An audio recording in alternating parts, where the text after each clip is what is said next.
Sometimes I'm gaining,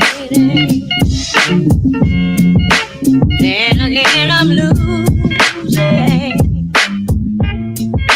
Sometimes I'm rising, yes sir, then again I'm falling. Sometimes I'm gaining, then again I'm losing. Sometimes I'm rising, yes sir, then again I'm falling. Let Jesus work it out. Please your Father would work it out.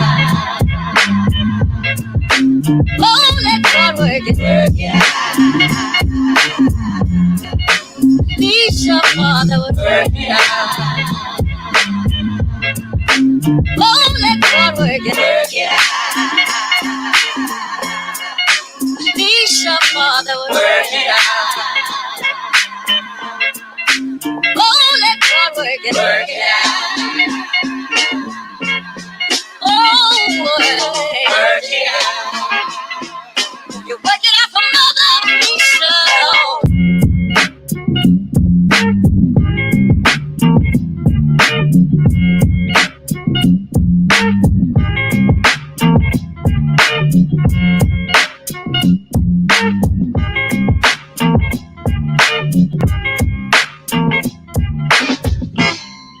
Sometimes I'm gaining, then again I'm losing. Sometimes I'm rising, yes sir, then again I'm falling. Sometimes I'm gaining, then again I'm losing.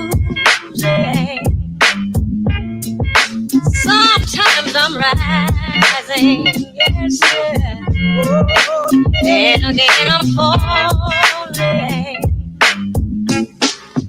Let Jesus work it out.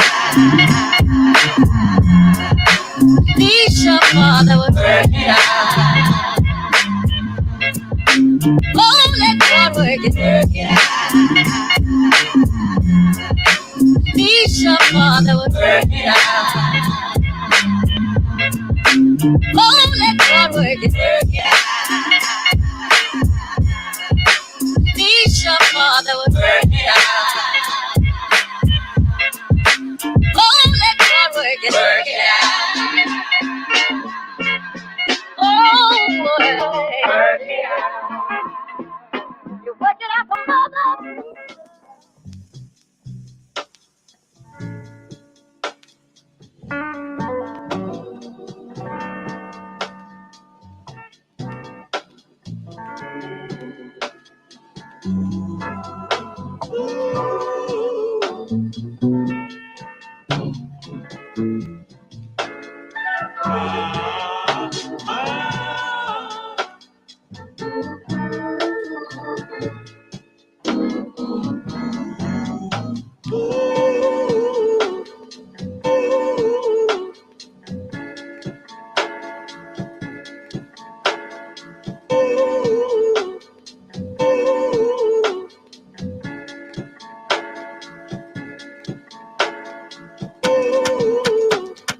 All right. Welcome back, ladies and gentlemen. This is David Patrick Carey with Church of the Eternal Logos. And today we got a very fun stream.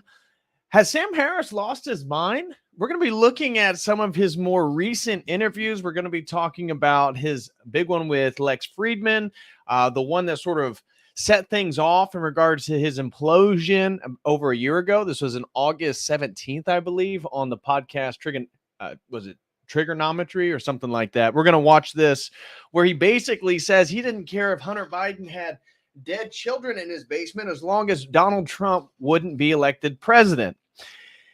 And he's made a handful of statements more recently. I know many people have been calling into question his sanity. We'll be looking at a conversation he had on, what was the British gentleman's name? Chris Williamson as well. So we're going to be checking out a whole bunch of interviews with Sam Harris lately on a variety of topics. Of course, Donald Trump and his Trump derangement syndrome is going to be one of them. The COOF, the pandemic, January 6th, he now has a vendetta against Tucker Carlson. His friendship has been broken with Elon Musk. He says that he acts very Trumpian after his purchase of Twitter, now X. And another friend he's had a fallout with Brett Weinstein. Now, some of you are going to be familiar with Sam Harris. I remember when I first got into his stuff years ago, and it was when I was into psychedelics. And I remember he seemed so rational, so calm, cool, and collected when he talked about things. And he's often considered one of the four horsemen of new atheism, along with Christopher Hitchens, Richard Dawkins, and Daniel Dennett. And he, as I saw the Bourgeois Beatnik highlight, he kind of presented himself as the most reasonable of the four. And I would argue after 2020, he has been totally broken. And so obviously, has he lost his mind? I'm going to argue that he is. And I have a whole compiling of videos that we're going to go through today to essentially make that case. Maybe you guys disagree. That's fine. That's fine. But I'm going to argue that Sam Harris is clearly delusional and living in a different reality than most of us.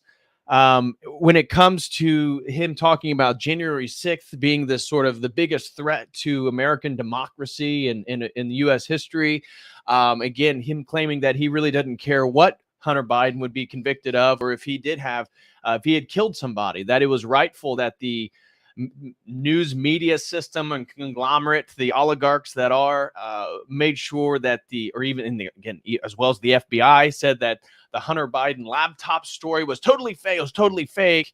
And he said, yeah, it was a sort of left-wing conspiracy to prevent Trump from being elected. And he thought that was a good thing, because if Trump was democratically elected it would be worse for democracy than overthrowing or having what he called a left-wing conspiracy. So we're going to go over all this stuff. And he's kind of highlighted. So it's so perfect because I planned on doing this stream for a while. And I just got around to it. I have a big sponsored stream we're going to be doing tomorrow on a sort of exposing of Scientology and looking at some of the occult theological elements that are sort of the basis and the foundation of Scientology. And I wanted to do this stream today. And so I was looking, and Sam Harris had just posted his most recent podcast on, waking up, the Waking Up podcast, making sense of things. And he couldn't be more asleep. And the whole thing is the thumbnail for his latest podcast was like Donald Trump, Elon Musk, and Andrew Tate. And I couldn't help but think, he's Sam Harris is the perfect embodiment of somebody who sort of swallowed the anti-Trump TDS, Trump derangement syndrome, for those of you who aren't aware, pill, and is a sort of, adopted the sort of mainstream narrative, NPC type understanding of the world. And I described it, and we're going to hear that again. I have tons and tons of videos, clips that we're going to be going through. I called it the authoritative institutional reality consensus.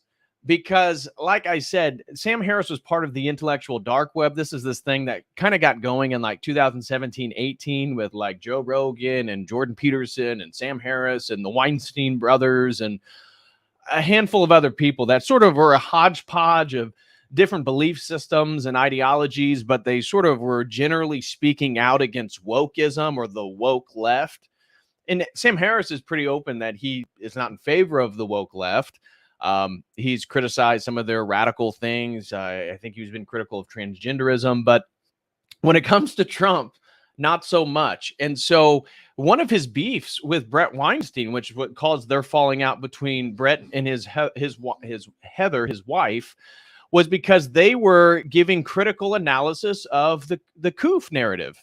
And again, I believe both of them got their jibby jab when it first came out.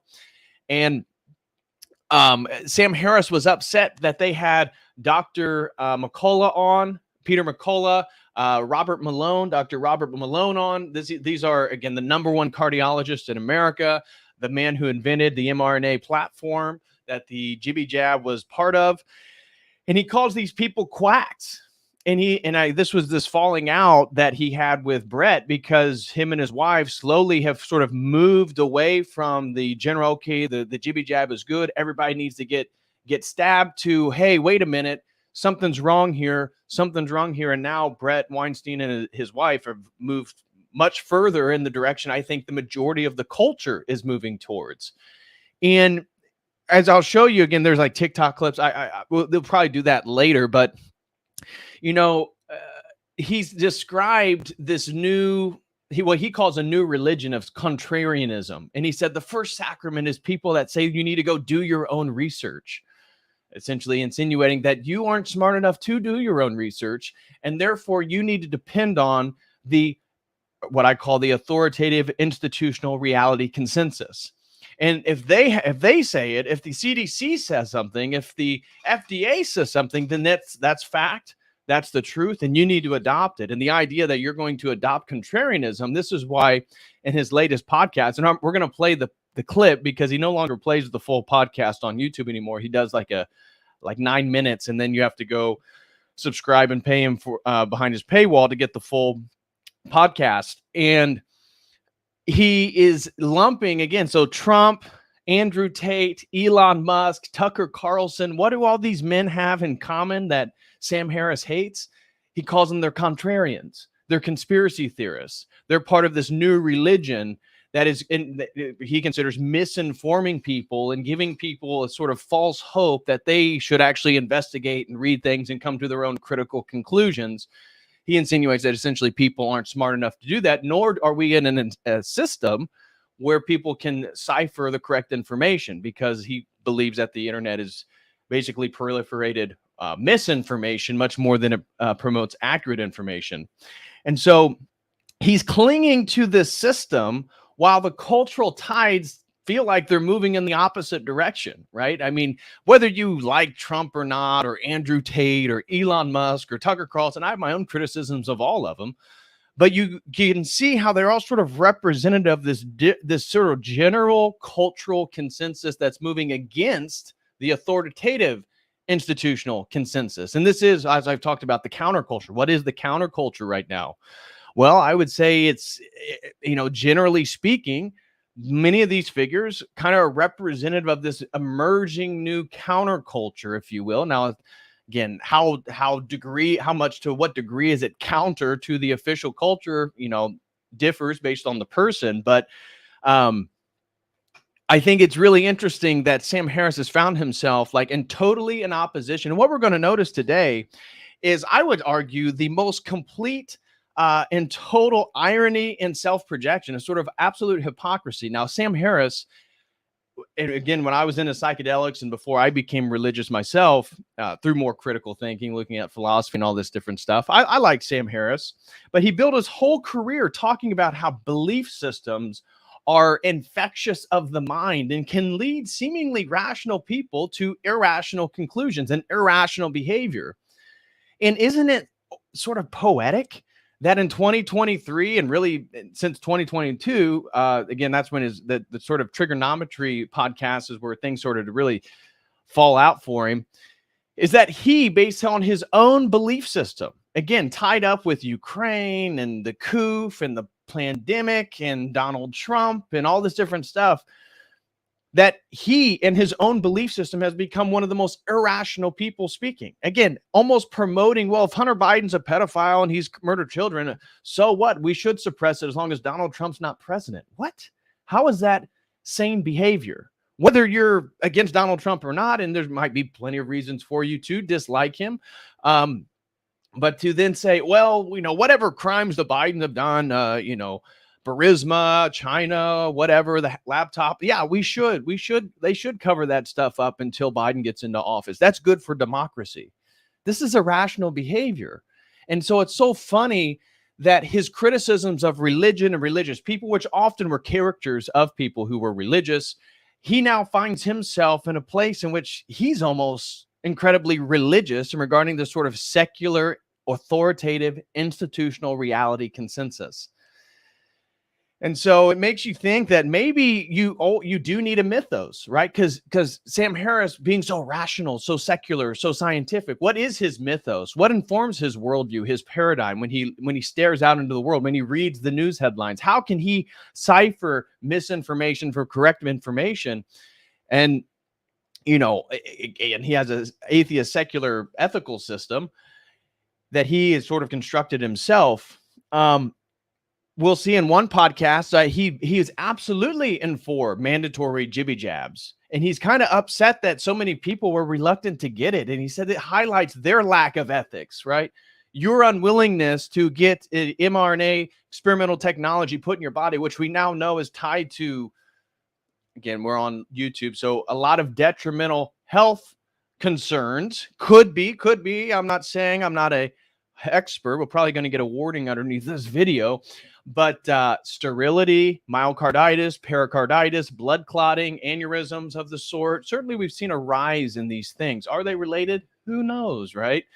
But he's upset that if you chose not to, if you decide, you know what, I'm gonna sit this one out. I'm gonna make my own choice regarding what goes in my body.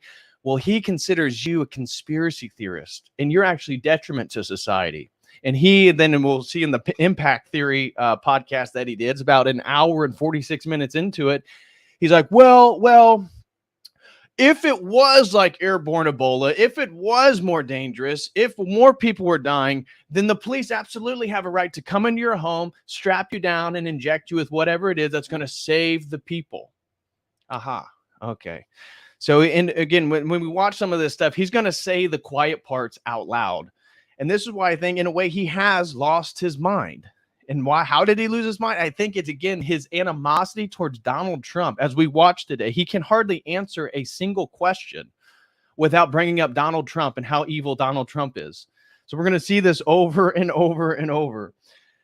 And so he has totally lost the pulse on American culture. And this is one of the things that you kind of can feel, whether he's conscious of it or not, is why he's so upset with Tucker Carlson in his interviews on now X, why he's so upset with Andrew Tate. And again, I think the man's degenerate. He ran an OnlyFans basically campaign or cam girl website. That's how he became a multimillionaire.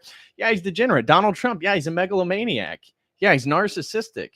But I can also then parse between these things and see things that I think are good, or he made this. We just saw the mugshot of Donald Trump, which I think was hilarious, right? I mean, the face that he's making is so sinister that it was really interesting to see the TDS, the anti-Trump people, think that this mugshot was a huge win. Well, then just observing culture, the people on the right side of the spectrum see this is incredibly mimetic. I mean, Trump's mugshot's already a meme that has circulated around the globe. How many times now? It's hilarious. And so when we watch this, it's like Sam Harris can feel this tide and culture moving in the opposite direction of him. And all he has is to constantly give rhetoric to clinging to the system that was. People with credentials, the structure of the government, the people in the know-how. Again, Peter McCullough, Robert Malone. Oh, yeah, those guys are really important in science. Not those people. Those people he calls are quacks. Those are just quacks. And this is going to get into his beef with Brett Weinstein, which I'm going to show a little bit of. Shout out to my brother AC, throws in $4.99. He says, needs globalist technocracy to lock itself in, to force our beliefs to change / validate his, no matter the cost. And it's so true. One of the things it's funny because he will give lip service to the conspiracy theories, like, all these people on the right, they believe that there's going to be a new world order, that they're wanting to create a one world government and do away with national boundaries and take away people's guns and their liberties. These people are crazy. It's like, dude, whether you agree with that in its entirety or not, certainly many aspects we can see to that be pretty true in the last few years. So again, it's like he has to tie himself to the institution that was. I mean, this is what Joe Biden is. We have a man with dementia that poops his pants as the president of the United States. We know he's a pedophile based on the diary of his own daughter. We know that Hunter Biden's a pedophile. Just go to Hunter Biden laptop. I forget which stream it is. I forget what the URL, but you can go to a website and see all the photos on Hunter Biden's laptop. Tons of children on that. Not a joke. It's right there in front of you. So it's quite interesting that it is. They're spiraling. And when you listen to him talk in certain these interviews, I don't know if it's some of the clips we're going to watch today, because I watched tons of his conversations. He always refers to all the magazines, all the newspapers, all the TV stations that he's been on and discussed things. And again, to give credence to why his opinion is so important. And I was looking into various delusional, like mental illnesses, obviously like delusion of grandeur is one of them, but there's many of these. And you can't help but think that he is in some type of delusional, psychopathic, I mean, maybe not psychopathic, but some sort of delusional state of mind where he cannot see what is right in front of him. And we're going to again, when we watch the trigonometry thing, that's the first thing we're going to watch, which is really set off this domino effect where he's really fallen out of favor in the last year, that he's, again, talking about the children, whatever happens on the laptop is fine as long as Trump doesn't get in office, is crazy. And another thing that we'll notice is that he never sees any possibility that he's wrong. Right. So then he'll literally go on an entire rant about Elon Musk and why Elon Musk is totally wrong. He's immoral. He's unethical. He can't be trusted. Meanwhile, they were friends just a few years ago. Again, him and Brett Weinstein were friends, close friends.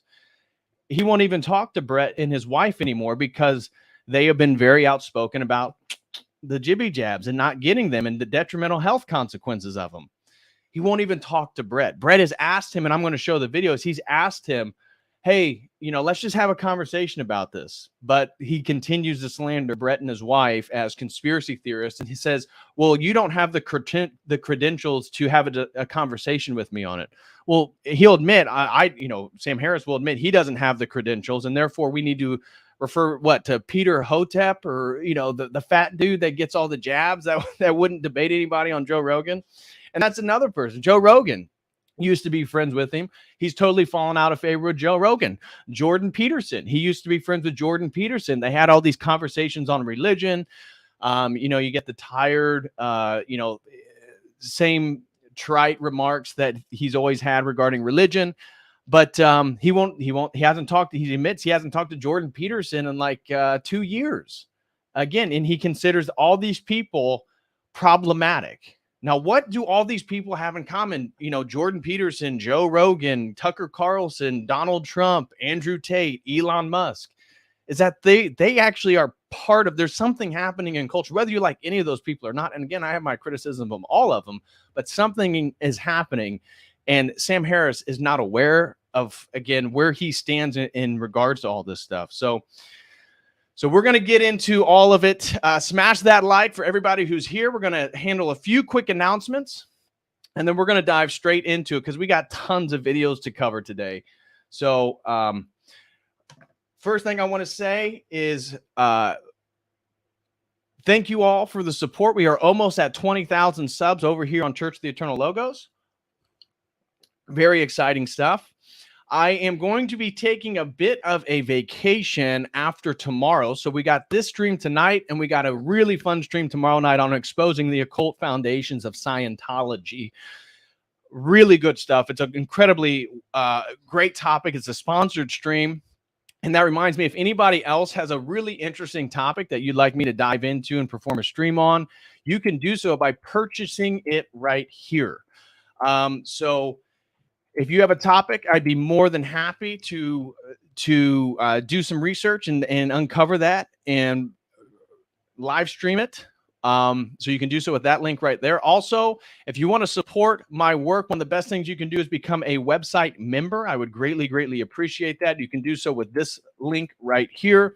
We got some new exclusive content up. If you'd like to see my Montanica 2023 speech in Butte, Montana this year, that is up on the website. For $5, you can have access to an exclusive video library, which has tons of videos in there. And we got a couple other memberships as well, if that's something you'd be interested in.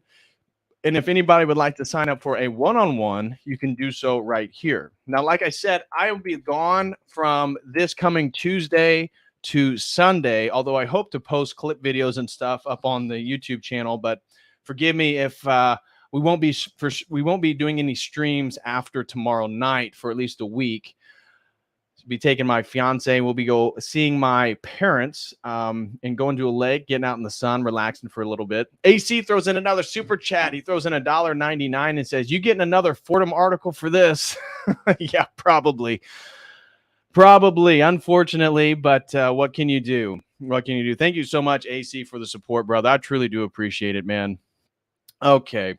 So that looks like that's all my announcements. Again, tomorrow night's going to be a sponsor stream. That'll be a good one.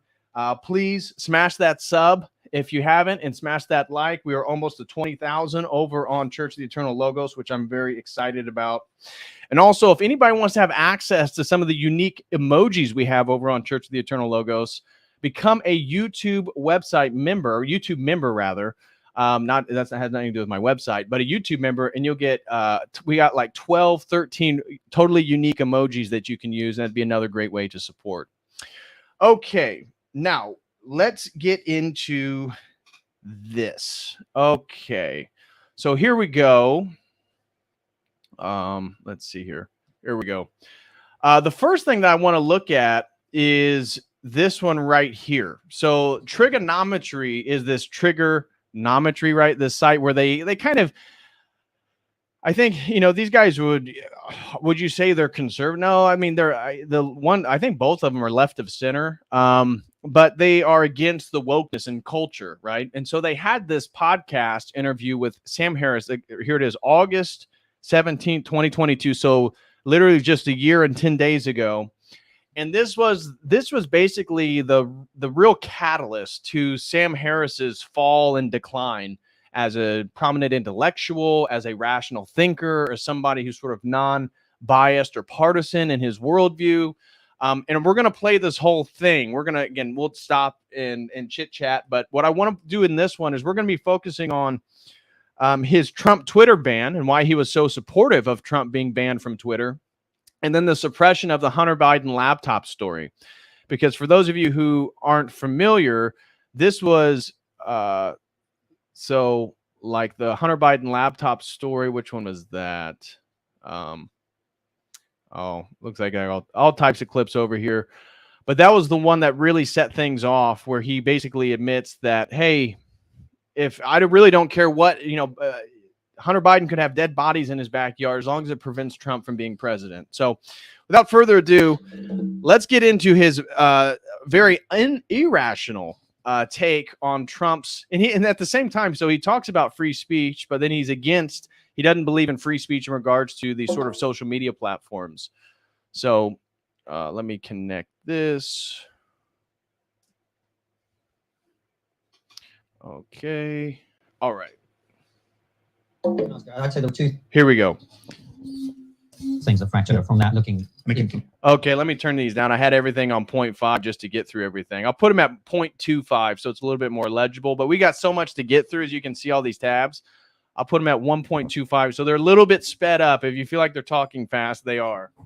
Yeah. COVID later, but Right. Trump was the. So let's start with Trump, because I Yeah. want to talk about COVID as well. But if we start with Trump, you took a different view to almost everybody, I would say, in what was described as IDW, in the sense that you were, I think you were calling for Twitter to shut down Trump's account and were happy that it happened. Yeah. That's a very different position to pretty much everybody else. Why did you take that position? Well, for two reasons. One, so the generic reason is, and this is something I've never gotten a clear answer on from any of the people who took the different side of this. And many of these people are ostensibly libertarians, or at least quasi-libertarians, and they want something like a minimum of state coercion and control. They don't want just a proliferation of laws just to make our lives more difficult.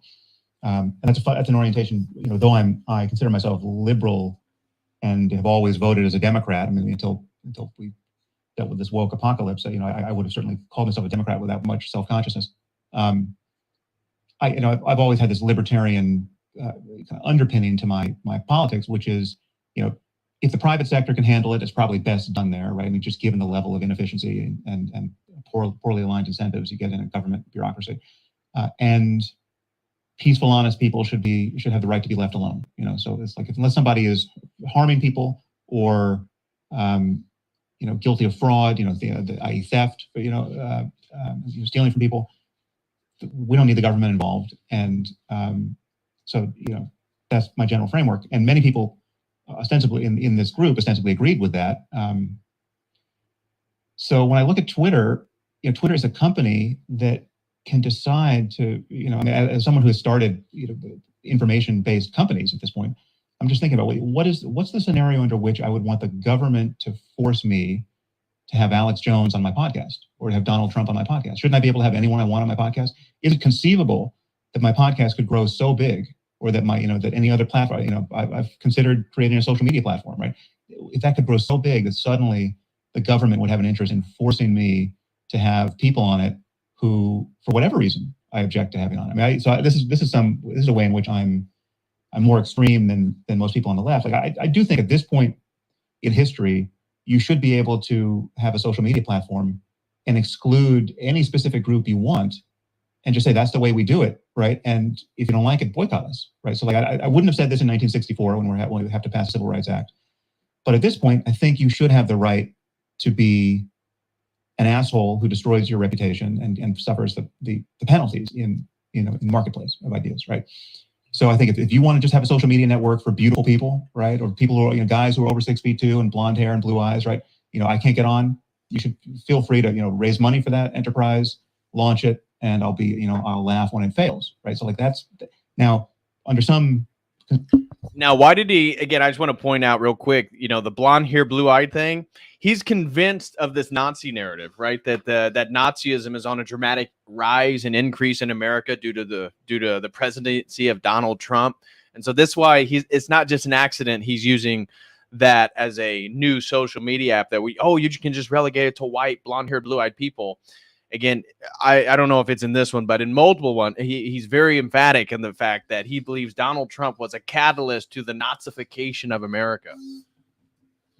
Rule, that kind of thing, is or should be illegal. If you're just a normal person on the left, but I think at this moment in history it shouldn't be. But in any case, when I look at Twitter, I see a company that has terms of service, which people like Alex Jones and Trump clearly violated. I mean, whether they in fact violated this terms of service as written, I think they violated any coherent terms of service that Twitter should have had. Right? Like you shouldn't knowingly be able to turn your mob on a private citizen and ruin their lives through doxing, right? Which is what Jones and Trump were doing. It just again and again and again, people. Every time, I mean, Jones was doing it with the Sandy Hook parents, right? You literally have. But Sam, you're conflating two very different people. I mean, Alex Jones does not belong in this conversation. Yeah. I'm not interested in Alex Jones. But I would dispute that. I think Trump is essentially, we got Alex Jones as president of the United States. I don't think they're very different people. I think that it's the same phenomenon in my world. Because just the level of misinformation, disinformation, lying, the charlatanism, the conscious fraudulence of everything at scale, and the targeting of individuals with known consequences, right? Like Trump, every time Trump singles out a specific citizen and says, "Look at this jackass who's trying to whatever the claim would be," that is a human sacrifice. We know that person's life is just never the same again because he's turned tens of millions of morons on that person, and vicious morons on that. I mean, that's the core of the Trump phenomenon is now and has been for many years. I mean, really since the beginning, since he, certainly since he became the front runner, and certainly since he became elected in 2016, it's a personality cult. I mean, it has all the dynamics of a personality cult. These are not reasoning. Yes, there are a few calculated people like Peter Thiel on the margins who have some story as to why they would back him, right? But the core of the cult, which is all nested with QAnon and conspiracy thinking and the big lie, and it's Trump can do no wrong, right? He's that is so it's as a Venn diagram, it overlaps 80% with the Alex Jones phenomenon. So I see them as the same problem. I see these are if they're not actually clinically diagnosable as psychopaths, they're the next best thing. These are people who are so malignantly selfish and so careless with respect to the consequences of their actions in the lives of others that if you own a platform or you're overseeing a public company that owns a platform, why should the government force you to keep these people on, right? Like what? And I wanted to just address this comment right here by Vashna. I totally agree. Again, no matter what you think about Alex Jones turning the frogs gay, we know that, the chemicals in the water are in fact causing androgyny in frogs.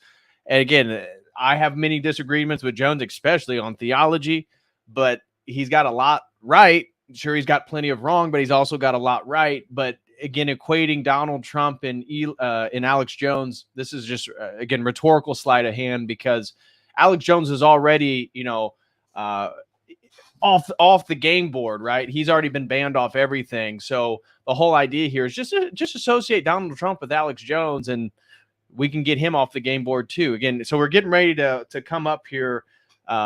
Right here at the 33. So we got a few more minutes here, but at the 33-minute mark on this video, that's when he starts getting into the Hunter Biden laptop thing, and it totally goes off the rails.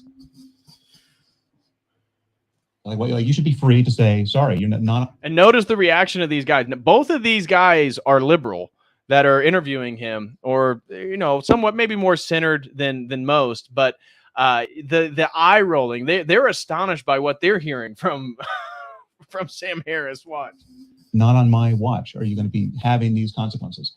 And with Trump, it was after January 6th. It was just that's when it happened. I thought it happened a year too late, but January 6th finally convinced Dorsey he should kick Trump off. And that, if that's not going to convince you that, at that point, we had a sitting president who for months and months and months, at least 6 or 8 months, certainly months prior to the November election, would not commit to a peaceful transfer of power. And then he did, certainly something, whether it was everything in his power or just a lot, he managed to see that we did not have a peaceful transfer of power, right? And then, so what's the mob going to do on January 7th and 8th and 9th, if you just leave Trump on the platform? I just thought it was a very simple decision to kick him off, and it totally analogous to the Alex Jones decision. Alex Jones is just less consequential, but I mean, there are Sandy Hook parents who have had to move 10 times since their kids were murdered. That's all on Alex Jones, right? And it's all conscious. It's all he could see the consequences of his actions in real time. It's not like he woke up after 5 years and thought, oh my God, I can't believe that it was totally inadvertent. I released a podcast, and then it had this totally unforeseeable consequence in the lives of these grieving parents. No, he monetized their misery with just a blizzard of lies. Alex Jones is, for me, a different case, but I hear what you're saying. Trump is just... I hear what you say. In your mind, they're similar. He got the reputation washing of having successfully become president. He's Alex Jones. Okay. Yeah. Francis, before you move us into COVID, let me try from a different angle, Sam, because I want to explore this intellectual point, right? Yeah. Do you really want to live in a country where you have a digital public square, which in my opinion, Twitter is? We can disagree about that if you want, but that's my opinion. It's a digital public square. And you have a company that has clearly one-sided enforcement. I hear what you're saying about delegitimizing the electoral process that Trump did. Right. And I was concerned about that. I think you can't question the system in that way. But so you're not allowed to question the system or the election, right? That's what I mean. These guys are center of the road here, the interviewers. But it's so funny to see, again, how Hillary Clinton, the entire Democratic institution, Abrams of Georgia, when she questioned the election regarding the gubernatorial race, all that is totally fine, totally on board. But 2020, for some reason, you are not allowed to question that one at all, no matter what you think. Okay, maybe you think it was a legitimate election. Okay, but why are we not allowed to talk about that one? So much so that they're trying to put Trump in prison and his staff for questioning an election, of which Wisconsin, Pennsylvania, Arizona, Georgia, even Michigan, we all have evidence of fake ballots, duplicates, duplicate mail-in ballots, all types of stuff that's going on. What we're not allowed to question this one. That's really, really interesting. And so I notice again that just the normie consensus, even these interviews. Oh yeah, well, you shouldn't be allowed to question that. Why? Why are you not allowed to question it? Well, if it's legitimate, then it's legitimate. If it's not legitimate, then it should be able to be questioned, rightfully so. So again, it makes no sense. But when you see that he gets banned, and then a story about Hunter Biden gets banned, that under the guise of it being Russian disinformation, we later learn it wasn't Russian disinformation. Right. That to a lot of people seems like, I said it when we were talking to Joe Rogan, it's putting your hand on the scales in favor of one side. In the digital public square, you add that to the banning of Trump and lots of other people being banned from one side predominantly. Right. Is that the world you want to live in, where one team gets to just ban people it disagrees with off the platform? It gets to pretend that things that are true are not true. It gets to shut down the sharing of information with people who want to make their own democratic choice? Well, it's a hard question, and there are pieces of the question that are individually hard. It's like the Hunter Biden laptop story is something that I still don't have a full opinion about. I actually don't know what we should have done about that. I mean, so I see the reason. I see both sides of it. I can argue either side of it. So let's leave that piece aside. The bias on the platform. So either Twitter is a company that can do what it wants, right? It can have its own terms of service. It can change its policies. It can change. It can decide to. It can have a point of view or not, right? Or we have to seize it as some kind of crucial piece of public infrastructure that has to. Do you don't think that it is a crucial piece of public infrastructure? I think people who are addicted to Twitter feel it is. Right. Most, and I think it's, I don't think it should be. And it's odd to say that it's just so. First of all, it's just. I mean, Facebook is much bigger, right? It's just that we have a lot of smart people, journalists, brands, political people, concentrated on Twitter. So Twitter moves the conversation more than Facebook does, but it's the scale of it is much smaller. I don't know. I just feel like people can start their own companies, which they have, right? So they can start competitors at Twitter. There are many people who, Twitter is not, it's still a failing business, right? It's like, it doesn't work really. And Facebook is a much better business. There's nothing.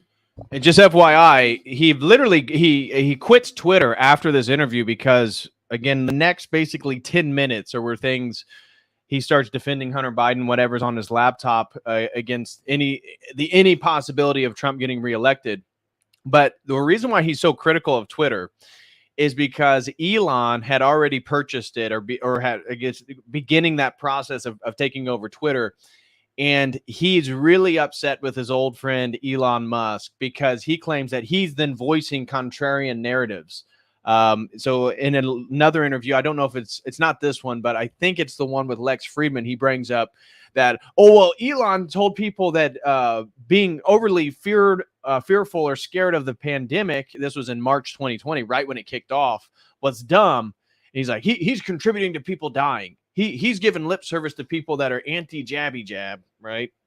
We can't say the word because, again, that's a hot word the algorithm will pick up. But he's already sort of fallen favor. So you see how he's constantly trying to kick it down because he's upset that he's basically got, he eventually quits here. Again, I think just a month after this interview, but he's already upset with Elon and the way that the sort of cultural tides are moving. There's nothing stopping Facebook from becoming stickier for intellectuals and journalists, and it's attracting more of the conversation over there. I don't know. It's an extreme move to say you can't be biased, right? Like who's going to say that? But behind the saying of that is a law in the end, and therefore it's a gun. Therefore it's jail time for the person who wants to keep breaking the law. It's like, just imagine if the Twitter board, like everyone gets what they want. You know, everyone who's of this opinion gets what they want. We're going to come in and enforce something like a zero bias state in Twitter insofar as that's possible.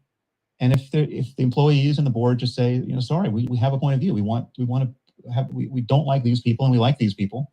So now you just break up the company? You just say, you know, I mean, I thought it should have happened with Twitter is I thought Jack Dorsey should have deleted it. I mean, I literally thought he would have got the Nobel Peace Prize had he just at a certain point deleted it, right? Yeah, I don't. So in any case, should they be forced to be impartial? I'm very skeptical of that. Should they be cajoled by unhappy people like yourselves or like, you know, the Trump fans to behave better? Counter argument. Yeah, I mean, I think so. Yeah, yes, I think if they were going to be, the first thing to admit is it may be impossible to do this impeccably, right? It's like until we have, you know, perfect artificial intelligence, it's just going to be impossible to be truly consistent with your terms of service because you're always going to be able to find the example of the thing that was not appropriately moderated. Yes, but if we all know that if that laptop was Donald Trump's Jr., this would be treated. That's all I'm asking. Well, right? So let's take that piece. I think it was totally appropriate to view Trump to be existing in a domain that was orthogonal to partisan politics.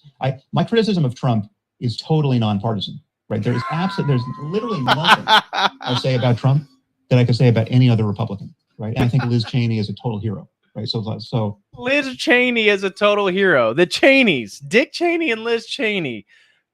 What? So now this guy defends the military-industrial complex. Again, hilarious. Yeah, none of his criticisms for Trump are political or partisan. It's totally objective and neutral. So, and I don't agree with her politics at all, right? Like Liz Cheney is a religious maniac by my lights, right? And Liz Cheney is a religious maniac? Liz Cheney, I view Liz Cheney as a freaking 90s Democrat. She's left of center for anybody who has true conservative values. What? That sense, kind of a terrifying political figure, like the old me who, you know, was just worried about Christian theocracy in the United States, would have just revolted at everything she would attempt to implement as a politician. But at this moment, she has no bigger fan than me because of how she's dealing with the Trump phenomenon. The Trump phenomenon is not a matter of political partisanship. He's just a sui generis phenomenon, and it's analogous to having elected Alex Jones president of the United States. It's not a matter of his, like, I probably agree with half of his policies or more than half of his policies. It's not a matter of policy. It's a matter of having someone who's totally unfit to have power be given more power than any person in a generation. And he's unfit in every possible way. It's not that he's just got a few screws loose, like every screw is loose. Every screw that you would want totally cranked down is loose or non-existent. It's funny. Again, you're going to hear him go ramble again about how bad Trump is. In another interview, again, I don't know if we're going to be watching it, but just to give perspective on all that I watched today, he talks about how, you know what, Trump, we're really lucky because if he wasn't just so dumb and retarded and basically an idiot, he could have totally just taken the controls of power as president and just reoriented America into a likes that we could never fathom. And he's like so thankful that sober Joe Biden, Joe Biden got in there, and he's like, it doesn't matter, what their crimes were. It's better than Donald Trump being in there. And so it's like Trump is this master genius, evil man who's manipulating everybody and is this terrible figure. But then he's also just an idiot who didn't realize what to do when he was in power. So again, the criticism, the characters that he paints him as, plenty of criticism for Trump. Again, I think Trump's too liberal. I'm not the biggest Trump fan. I think that again, Operation Warp Speed, horrendous, absolutely horrendous. I think so many of his campaign promises, he didn't follow through with hardly any of them. I mean, you look at the loans that he took out. He added more to the national debt than Biden has, even though Biden's sending all this money to Ukraine. Now, there's good things. He didn't get us into another war. At least some of the rhetoric was good. Certainly, one of my favorite things about Trump is he's not politically correct. I think that's probably one of the most appealing things about Trump, whether you like him as a person or not, is that he's like a hammer to the system. And that's appealing in and of itself, if you're aware of how corrupt the system is. In him. And so, yeah, so that's my argument. So my argument is that it was appropriate for Twitter and the heads of big tech and the heads of journalistic organizations to feel that they were in the presence of something like a once in a lifetime moral emergency, right? Whereas this is not the same thing as not liking George Bush, or not liking John McCain, or not liking Mitt Romney for their politics. This was, here's a guy who is capable of anything. Right, he's not ideological, but he's a black hole of selfishness. Right, he's just, so there's no telling what he's going to do, and we cannot afford to have 4 more years with this guy. Right, and so what should well-intentioned people do who have a lot of power in these various ways? You're running the New York Times, you're running CNN, you're running Twitter. What should they conspire to do? Admit that it's their fault. Admit that Trump is their fault. And I'm someone from the left. Absolutely. That's the perverse thing. It's totally their fault.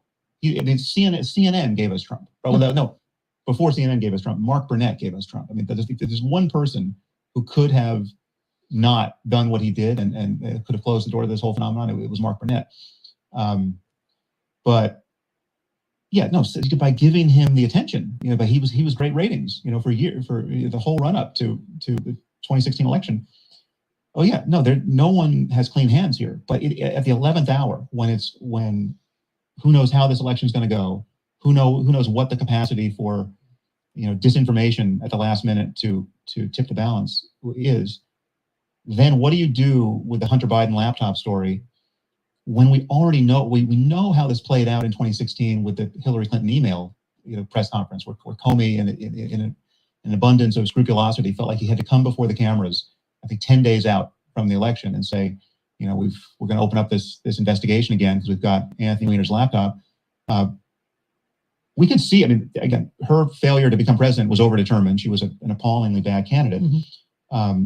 But in terms of just tracking the poll numbers, you could that was the killing blow to her candidacy, right? That final moment. And this was a highly analogous situation. This was, we're going to open up this laptop from hell, and the news cycle for who knows how long is going to be just conceivably just a nuclear bomb of an October surprise. And we're going to get 4 more years of Trump if we actually give this a fair hearing. But Sam, you can't do that, Sam. Surely you've got to realize that you've got to be fair. And the thing that I want to we're all equal before the law. Yeah, are we? And the other this isn't the law. I know it's not the law, but if you accept my supposition that this is the public square, then it is the law. It is. If it is the public square, then it is the law. Now you're arguing it's not the public square, which is fair enough. Yeah. Right. That's fine. Yeah, so why don't we move on? Because I think we've done enough. Yeah. Sure. Yeah. You sucked up a lot of it.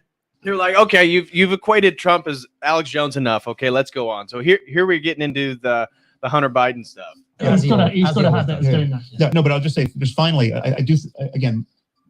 it's like a coin toss for me, the Hunter Biden laptop thing, because I do understand how corrosive it is for an institution like the New York Times to show obvious bias and inconsistency and dishonesty in how they, because like they couldn't even frame it honestly. It's not like it's like the way I would frame it is, listen, I don't care what's in Hunter Biden's. I mean, Hunter Biden at that point, Hunter Biden literally could have had the corpses of children in his basement.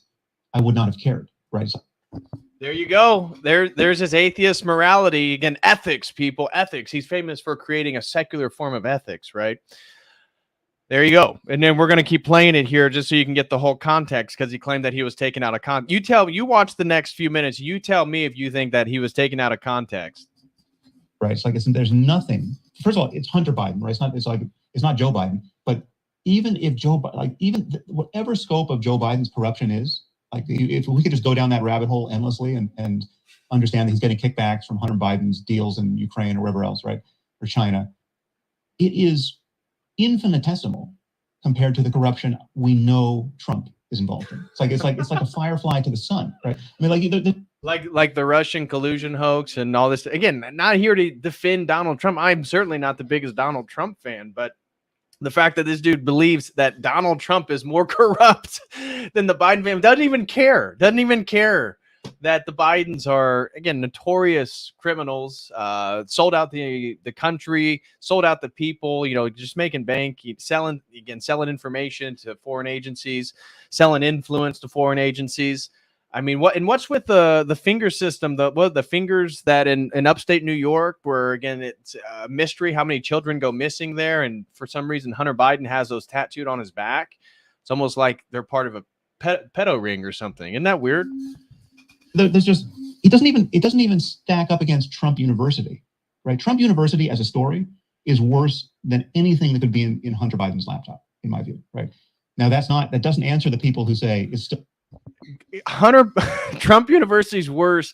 You can go on Hunter Biden's laptop and literally see him doing sexual stuff with what appear to be very young girls. Now, I don't know their ages. That's, again, for authorities to look into, but certainly it's very, very suspicious.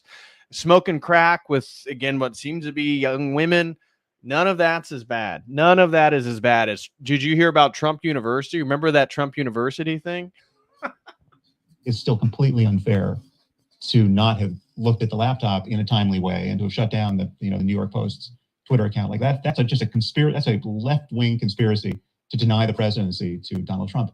Absolutely, it was. Absolutely, right. But I think it was warranted, right? And again, it's a coin toss as to whether or not Sam, I'm sorry. That particular piece. I'm really sorry. I was the one that said we should move on, but you've just said something I really struggle with there, which is the kids in the basement. No, fuck the kids in the basement.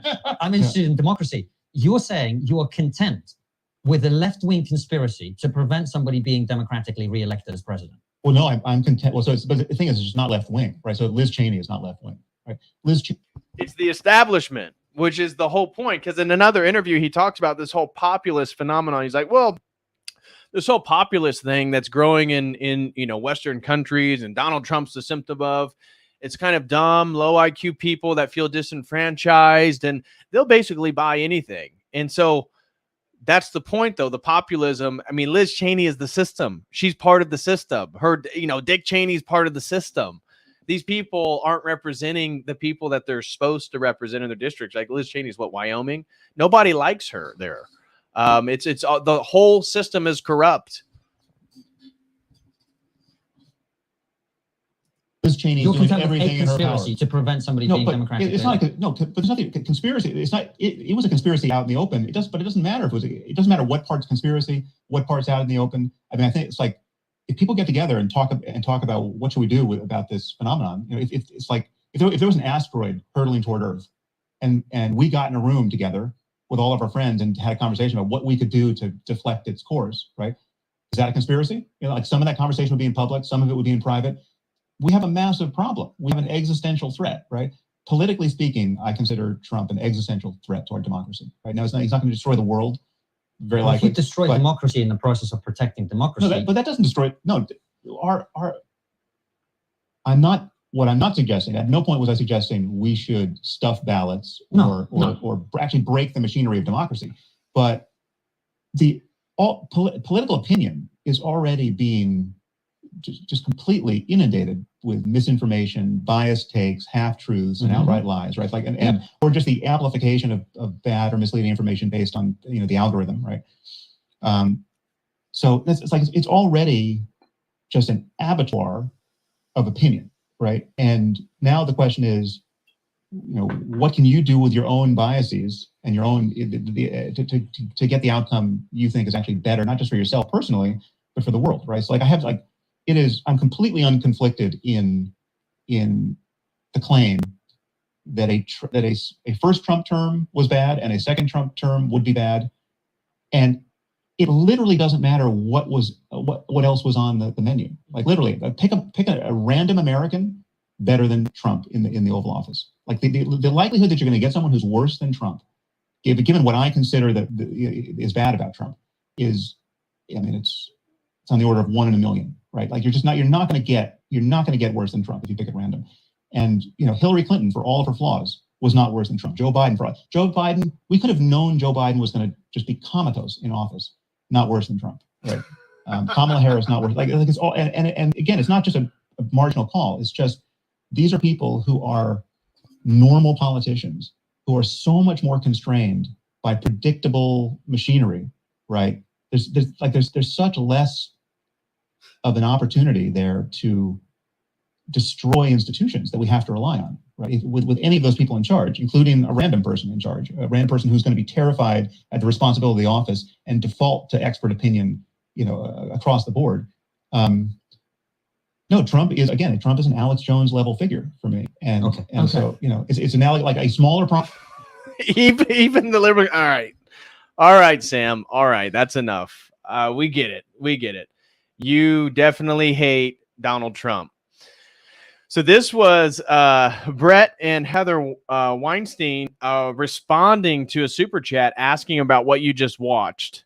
Because Sam Harris had already been publicly criticizing them as basically unworthy to criticize the COOF, the jibby jab, and saying that they need to basically stop talking publicly about it, that they're harming people, that they're leading people to death. He literally equated the COOF deaths to Heather and Brett here. And again, I'm not the biggest Weinstein fans. We would disagree on a lot of things, but I certainly agree with them in their general takes on the COOF.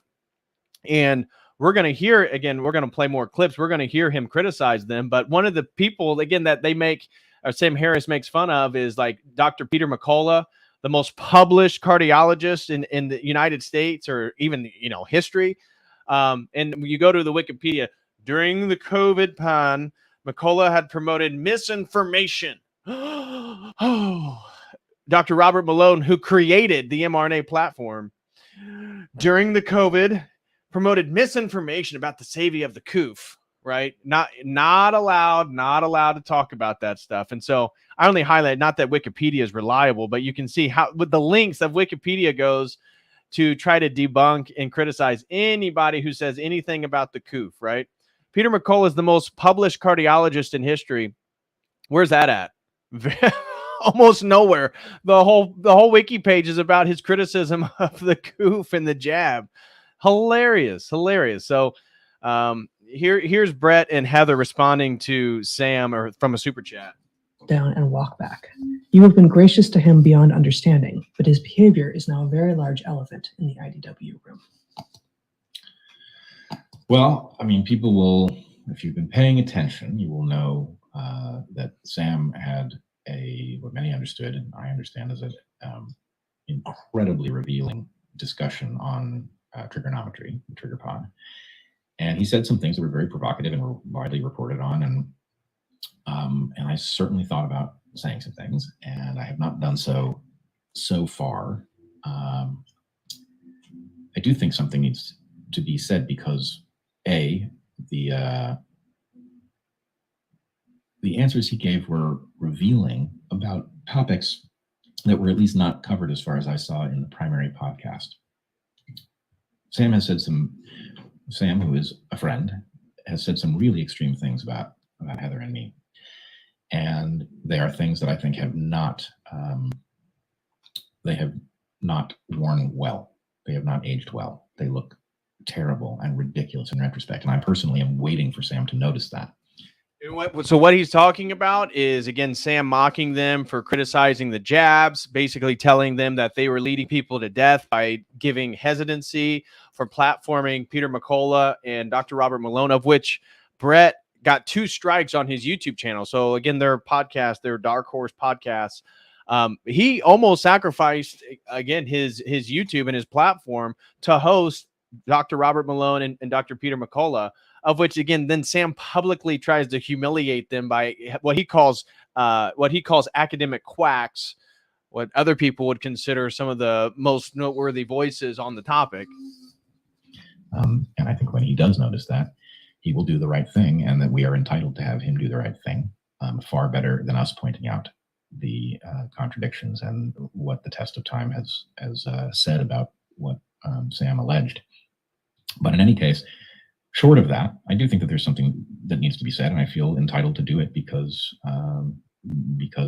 the attacks that Sam made on us were quite pointed and quite specific, and setting the record straight is a reasonable thing to do. And it's not mean-spirited, and it's not anti-collaborative. He said things very publicly, and responding publicly makes perfect sense. So anyway, I will likely have more to say later unless Sam corrects the record in the meantime, but that's more or less where we are. Okay. And then the next one here is I'm going to play the beginning. This was a recent podcast where Jordan Peterson went on Joe Rogan. And I'm only going to bring this up because when we go over here to Chris Williamson and his recent, this is only 3 weeks ago with Sam Harris. Let's see here. He has these tagged. I wanted to go into Tucker Carlson because he dives right into Tucker Carlson, why he doesn't like Tucker Carlson. But this section, when Chris asked Sam why he thinks people say that he has lost it, like his mind, he then highlights what I'm going to play to you first. He highlights this clip right here of Jordan Peterson and Joe Rogan, both of which were friends with Sam Harris. So what we see here is a continued problem is that, again, whatever you thought of the intellectual dark web as a group or whatever, okay, but Sam Harris is the one who continually will not form a friendship or continue to be friends with anybody who has quote unquote wrong think, right? So yeah, this is just an AI art, guys. This isn't a video. Like it stays the same, right? So this is just somebody's asking about their face. It's just an AI art. All right. So this is just a static image, but I can't pull up Spotify, so I'm just going to play this clip when we get to it. But first, we're going to hear him.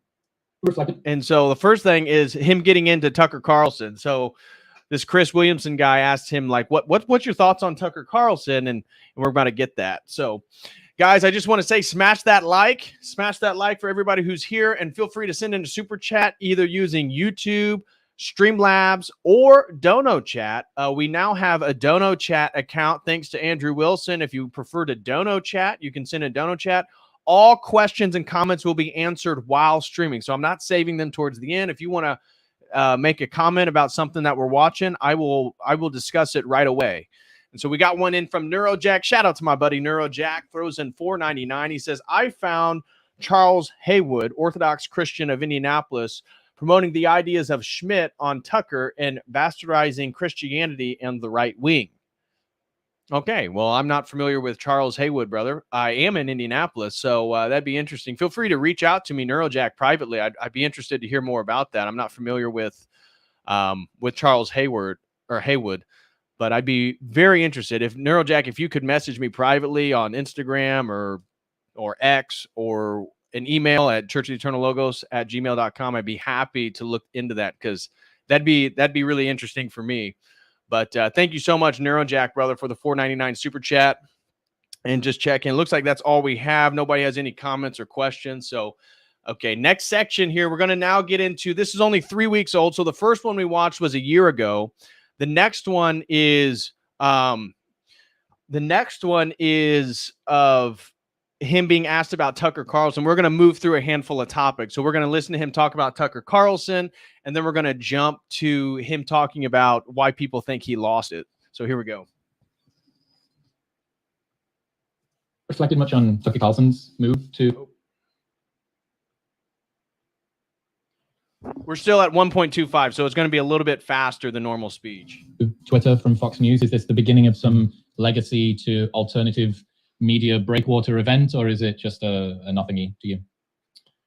Well, I mean, I think Tucker Carlson himself is worth considering. I mean, we know, he's someone who has shilled for Trump, rather avidly for years, and yet we now have his behind-the-scenes commentary on the Trump phenomenon, describing him as a demonic force and somebody who he hates with a passion. That's what Tucker said about Trump? Yeah, this came out of his texts, got leaked from the Dominion lawsuit against Fox. Okay. Right, so we know like the mismatch between who he is pretending to be for his audience and who he is behind closed doors is something that I think should trouble his audience, but it apparently doesn't, right? So again, what we see is that, well, if you watch Tucker Carlson, then you're probably an idiot, because he's not the person. He's totally presenting a facade. So he's not who he actually thinks you think he is.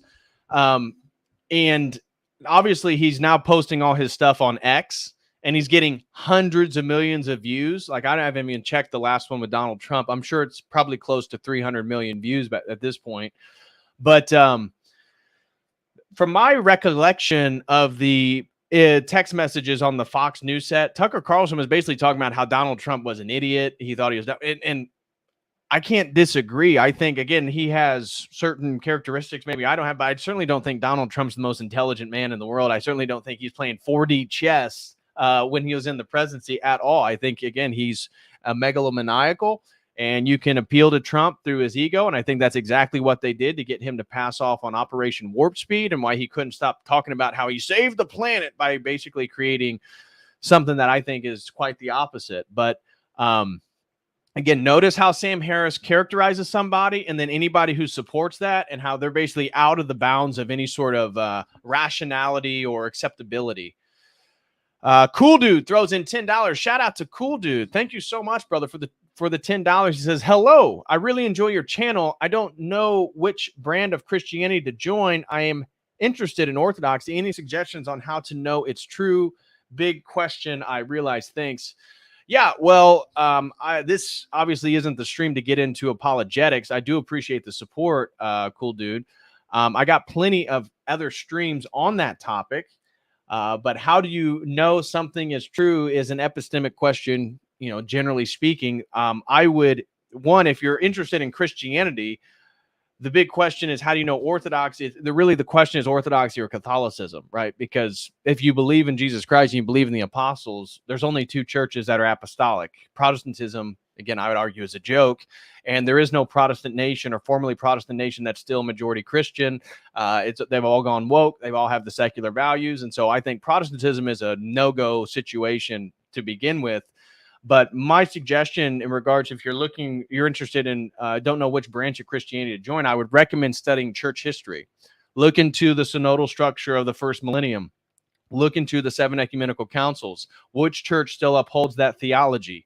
If you're not familiar, look into the Byzantine Empire. Look into the Eastern Roman Empire and its history, and again, Constantine, the conversion, all this different stuff. But I apologize. This isn't the stream, so I'm not going to be going on too much. But thank you so much, brother, for the support, and thank you for being here. I really do appreciate it. And if you want, you can always message me privately or email me, and I'll get back to you. Cool Dude. So thank you so much, brother. I appreciate that. Right, and that's also true of someone like Trump. So in many cases, you have these characters who, to my eye, are very low integrity people. I mean, they're not. You're not getting an honest look at what they really think, even though they're purporting to tell you what they think, every hour of the day, or at least every day for some hours. And I view Tucker as that sort of person. But I think we're on a political landscape now where there's no impediment to his building an enormous business on the basis of having left Fox or having gotten fired from Fox. Which I guess are still obscure. I mean, he's very good at what he does. He's a very good demagogue, and he's very facile. I don't think there's an ethical core there, but there's a political one, or certainly an opportunist one in the political space. And there's an immense appetite to have someone call bullshit on the powers that be, the so-called elites, the institutions, again and again and again, whether they're right or wrong. It's just like this is how it sort of opens the door to conspiracy thinking of every flavor. It's not that these contrarian takes are always wrong, because they're not, right? I mean, we're living through a time where many of our institutions have lost trust for good reason, right? But what gets layered on top of that are just, lies and misinformation and half truths and a crazy sort of, John Nash style connect the dots with everything. And you can find, and if you're just searching for anomalies and you're not actually held to any sort of coherent standard of having a basic theory as to what's going on, you just can find the next anomaly. Well, then you'll find anomalies everywhere, and they don't have to add up to anything except a kind of pornography of doubt. Right. Pornography of doubt. It's so funny for him talking about consistency and coherency, given that his entire worldview is incoherent. Now, he's an atheist who also believes in things like the objective reality of truth. This is a problem based on one's own worldview. If they're an atheist, if you believe in the Big Bang and you do not have any sort of metaphysical basis for what are called philosophical transcendentals, like logic, like numbers, like the objective reality of truth, how could a universe which is entirely materialistic and is evolving to ever new phenomenon and changes, it's constantly changing, as been highlighted by Heraclitus, how then could you have things that are unchanging like the laws of logic? How could you have something like an objective truth that would then be unchanging in regards to the changing of physical phenomena? You couldn't. And so his whole worldview is incoherent. And that's why I think it's so interesting. Again, we're just through here. Look, I got all these more tabs to get through. Is that his worldview has no mythos. He has no coherent mythos. His worldview isn't coherent. And it's funny how he knows the intentions of everybody. Like we're going to see in a few of these, he's going to bring, when he talks about Brett Weinstein, he's going to be, they bring on people that I wouldn't even have to look in their background. I could tell right away they're quacks.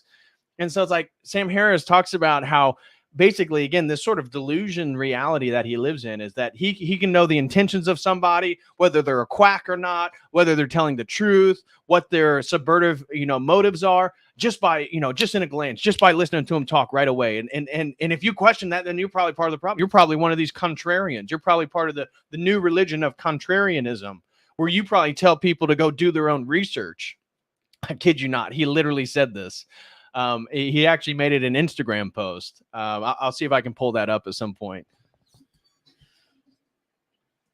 Right. And that's what's being spread by people like Tucker, in my view. Did you see Douglas Murray's debate with Malcolm Gladwell, Matt Taibbi? Malk.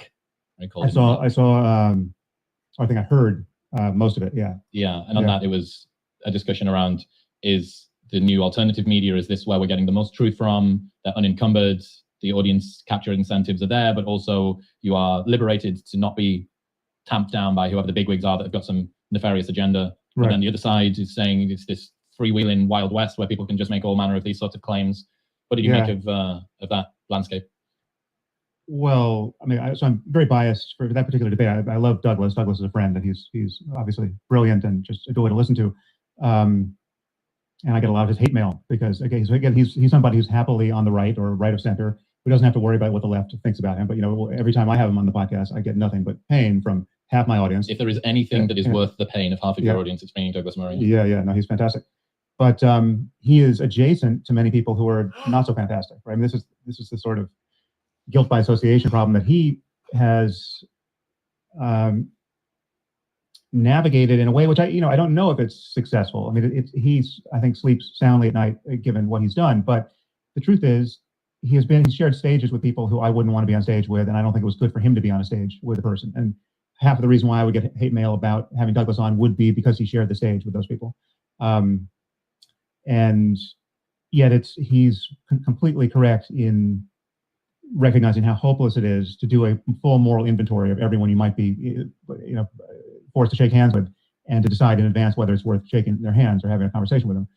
So you see right there, Sam Harris will not have a conversation with you or shake your hand if he deems your opinions being socially unacceptable. And this is my point of why he continues to alienate and basically break friendships with people. The Weinstein, Heather and Brett, Jordan Peterson, Joe Rogan. We're going to flip to the Joe Rogan piece here in just a few. All these people that he was formerly friends with, he won't even have a conversation with because they're so morally reprobate, because the things that, like, he's literally going to talk about how Joe Rogan, I forget it's this one, I think it's the Lex Friedman podcast, where Joe Rogan literally contributed to killing people because he promoted ivermectin. And can you believe that? Can you believe he promoted ivermectin? I think we got that, so I'll show you that here in a few. So yeah, I mean, it is the Wild West, and you just have to do your best and just be honest whenever you're in front of the microphone. It feels to me like that guilt by association thing seems to have slowed at least a little bit. Piers Morgan put out a video recently about we're at peak woke. I wouldn't agree. I think I can't remember whether it was Matt Taibbi or somebody else in the summer of 2020 said that was peak woke. The most inflammatory, over the top, any slight indiscretion is worth being smashed in the face for. Right. I wouldn't agree that that's the case now, and it seems to me like there is at least a little bit more reason beginning to seep back into that discourse. I hope so. I feel like it seems to be the case for me, except I don't know if it's just an optical illusion because I'm no longer on Twitter and I no longer care. Right. Like, so I just don't, there's certain kinds of attacks which a few years ago I might have taken seriously for 15 minutes, and now they just, or an entire holiday in Hawaii. Yeah, but now they just bounce off or I don't even see them. Right. So because he got off Twitter. Shout out to my brother Pim Orso, throws in $20 and says, what do you think is more dangerous, Trump University or the judicial system to go after your political enemies? Exactly. I think we all know the answer on that one, Pim.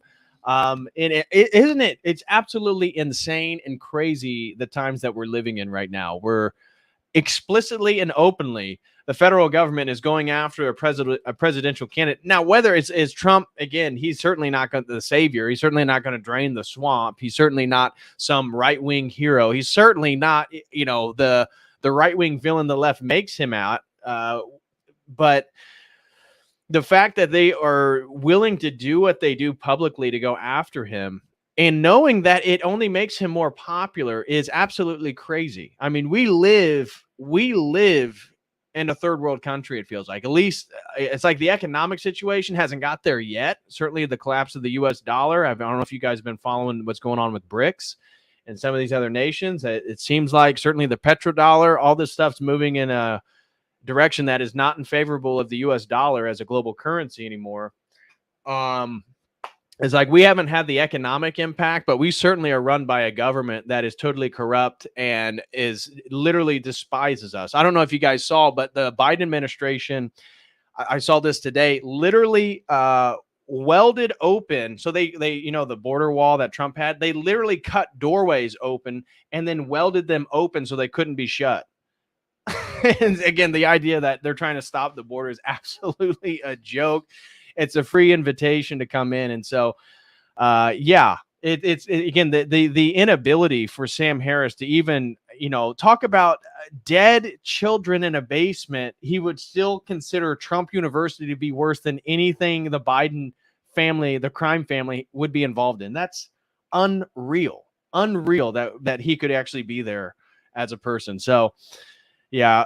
Thank you so much, Pim, for the support, brother. I truly do appreciate. Wish you are doing well. God bless you and the family. But man, unreal. Again, the times we live in is so unreal. It's surreal. It's the Twilight Zone.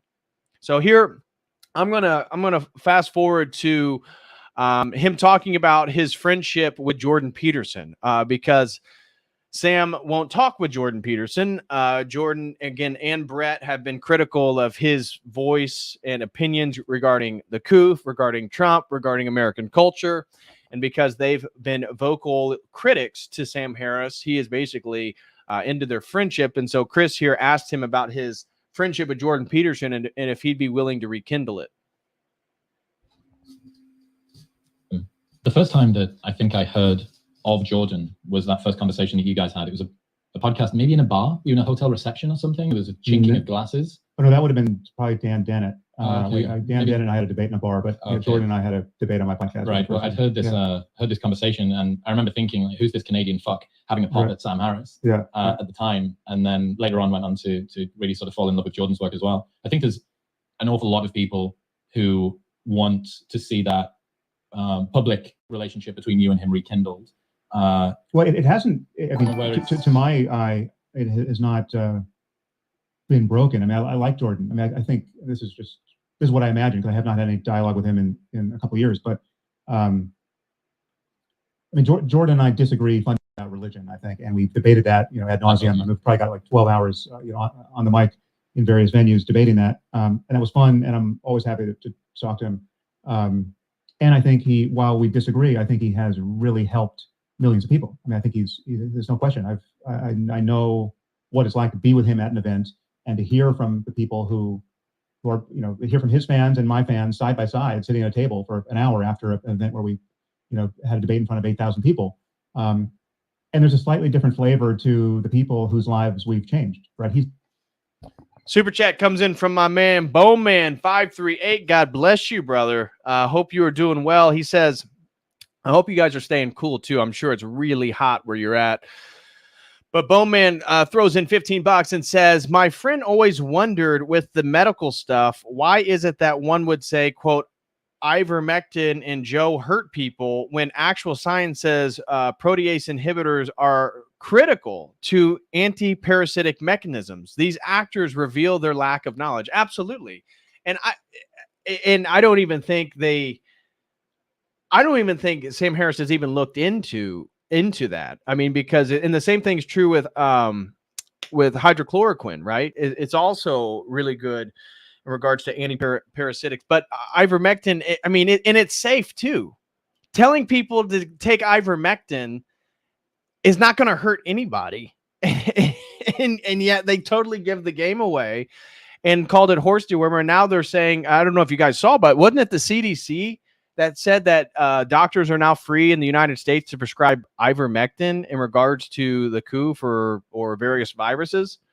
So literally it was horse dewormer and you can't talk about it 2 years ago, but now it's totally okay. And the CDC says, yeah, now you guys can prescribe that. Sorry. Yeah, you're right. That definitely does work along with vitamin D, all these types of things. And again, they just totally give the game away every time. And so you're so right, Bowman 538. So thank you, brother, for the $15. I do appreciate it, man. And I hope you and the wife are staying cool down where you're at. So God bless, man. Thank you very, very much. Based Beer, shout out to Based Beer, throws in $4.99. He says, completely unrelated, but I took my son to our first Divine Liturgy today. It was beautiful. And you, JB, Andy, and others inspired us to go. Thanks, bro. Well, thank you, Based Beer. God bless you, brother. And glory to God that you went to a Divine Liturgy. Again, you got to go and see it if you've never seen it, you're not going to know what it is. A funny story, actually, this morning when me and Jenny were walking into church, there was a guy who just parked his truck, got out. I could tell he was kind of unsure about everything. And he's like, I'm going to follow you guys. And I go, oh, okay, man. You ever been to an Orthodox church? Nope, never been. I was like, okay, so what made you come here? I was just kind of looking at stuff online. All right, very cool. So I told him, yeah, you can come stand with us because obviously we stand for the entire time. We don't sit. And we had a great liturgy, beautiful liturgy today. And yeah, I could tell he was not ready for the whole experience. It wasn't what he was expecting for sure. I'm sure he was expecting pews, sermons, sitting there, hymns, all that type of stuff, not the beauty, the ornateness, the ritual and the repetitive nature of the liturgy, which I love. But yeah, he was kind of overwhelmed, I could tell by the end of it. So I'm really glad that you and your son were able to go. I hope it wasn't too much. Usually the first 2 times are the hardest because you get there, everybody's crossing themselves, everybody's bowing, everybody knows the chants, and you're like, what is going on? So Based Beard, I promise you, every time you go from this point forward, it'll become more familiar. It'll be more easy to relax in the moment because everybody is so, it feels like everybody's looking at you because you go into an Orthodox church and everybody knows that you probably have never been there before. And once they see that you don't know when to cross yourself, when, the Father, Son, and the Holy Spirit's mentioned, the Theotokos, certain aspects, the Trinity at all, they're like, okay, this guy's new. So I'm glad you guys were able to get through that. I'm glad it wasn't overwhelming that, for the first time, because that's always the hardest one. The first liturgy you go to is always the hardest one because it's so new and so different. So thank you so much, Base Beard, for the $4.99. I truly appreciate it, man. God bless you and your family. I wish you guys nothing but the best. And then we got one that says, do I have to kiss the icons if I'm not converted yet? No. Why would you have to kiss the icons? No, you don't have to. Nobody wants you to unless you actually have the impetus to do so.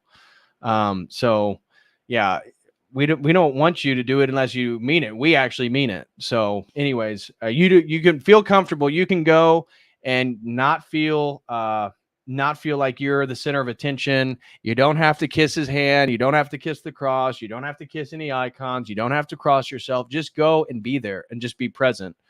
And yeah, Base Beard said they were really accepting and kind. And that's what you want. That's what you want. Glory to God, man. I'm curious what jurisdiction you went to, but I wish you nothing but the best. All right, continuing on here. Right, he's intersected with a different group of people at a different point in their lives, for the most part. How would you categorize that difference?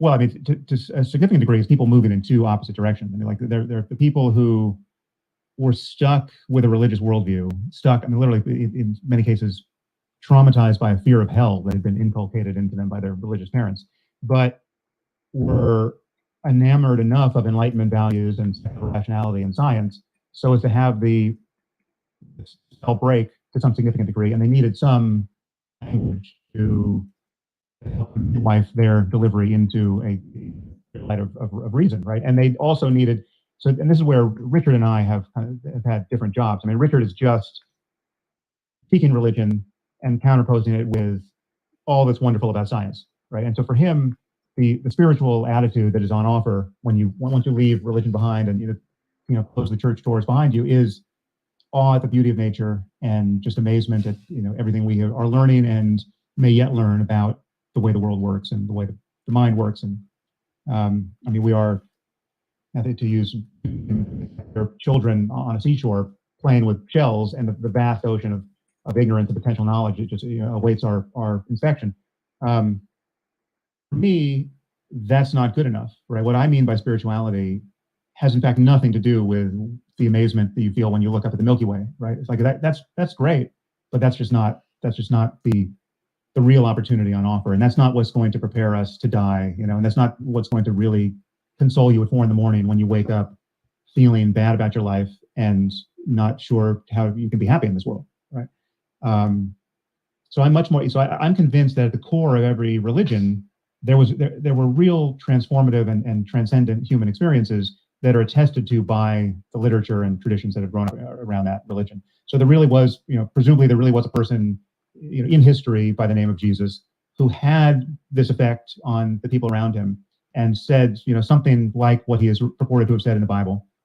And I can understand all of that as an absolutely predictable result of certain ways of paying attention that are available to every human being now, then and now, which allow you to recognize that this ego you take yourself to be is an illusion, and it allows you to recognize that unconditional love is actually a possibility, right? Like it's possible to just feel shattered by your love for all sentient beings, and to bask in the profundity of that way of being. And that's on the menu. And whether you have to go into a cave and meditate for a month to find that, or you take MDMA, or there are ways to perturb your nervous system such that the testimony of someone like Jesus or Buddha is obviously not a fraud. It's obviously not a confession of psychopathology. It's obviously not a delusion about belief-based delusion about what happens after death or about invisible parts of the universe. And Here's the thing, though. I love when people always want to make the comparison between the Buddha and Jesus. Is, again, anybody with any philosophical foundation looking at paradigms, which, again, Sam Harris is a philosopher, we know that the Buddha believes in the Sanskrit term anatman, the lack of a soul, which is a totally different paradigm in regards to the lack of a self, what exactly is nirvana, how one attains moksha from the cycle of samsara, how does somebody burn their karma. And then obviously Buddhism is very different considering the tradition. So I assume he's talking about Theravada, which would be the most similar to whatever the Buddha practiced compared to Mahayana, which is the majority of Buddhism. But Jesus has a totally different message. The Christian paradigm is totally different than the Buddhist paradigm. And to say anything different is just a lack of any sort of nuance and sophistication. So I love how non-believers always love to basically equate one saying then to like this mass generalization of people. And well, they're all saying the same thing, and the axial age and all this different stuff. It's all the same thing. All these people were enlightened. No, that's not what the claim is. Now I can get his point saying that you can, people have what in Buddhism or Zen Buddhism they call satori, these moments of enlightenment or illumination or insight, sort of intellectual insight. Yeah, people have those when they perturb their nervous system, when they go camping, when they're out in nature, when they have a near-death experience, when they experience certain traumas. But that is not the same thing to say that, well, that's basically the message of Jesus and the Buddha. No, that's a lack of like nuance and just intellectual honesty. Populated by angels or deities. You don't have to believe in anything unempirical in order to experience that range of positive experience.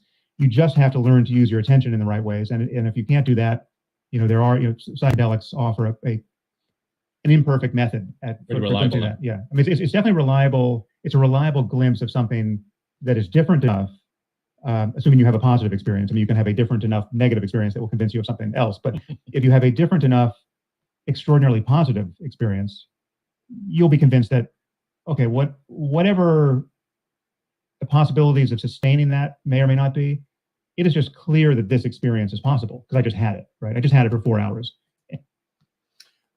We had another super chat come in by one of my long 5-month members. Shout out to Mud. Thank you so much, brother, for being a YouTube member for the last 5 months. He says, how do these guys never make the connection that their definition / view of religion fits the scientific community better than the religions they bash? Because they're not intellectually honest, man. Again, I think by the time we get through the rest of these videos on Sam Harris, he lives in a delusion. He is not in the pursuit of truth.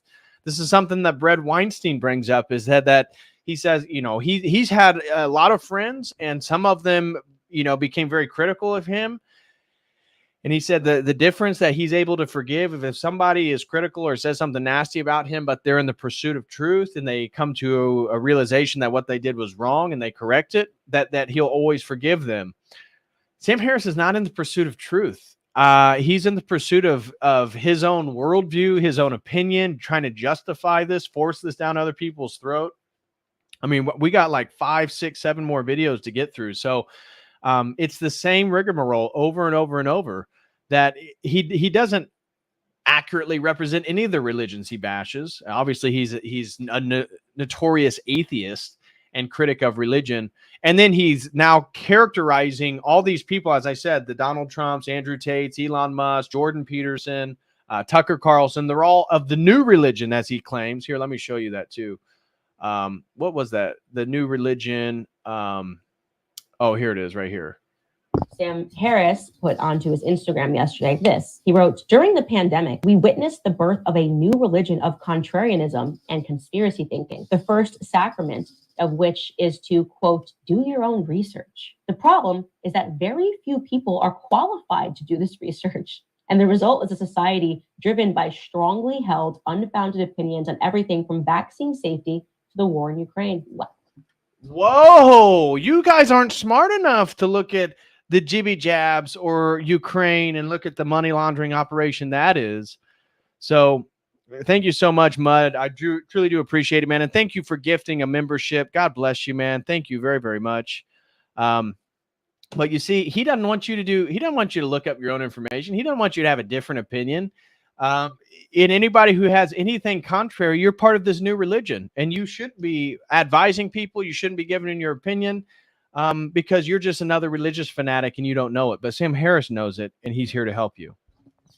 And I can no longer imagine that human consciousness is in principle confined to kind of the mediocre bandwidth I tend to experience when I'm just checking my email and then checking Twitter and then worrying about my future.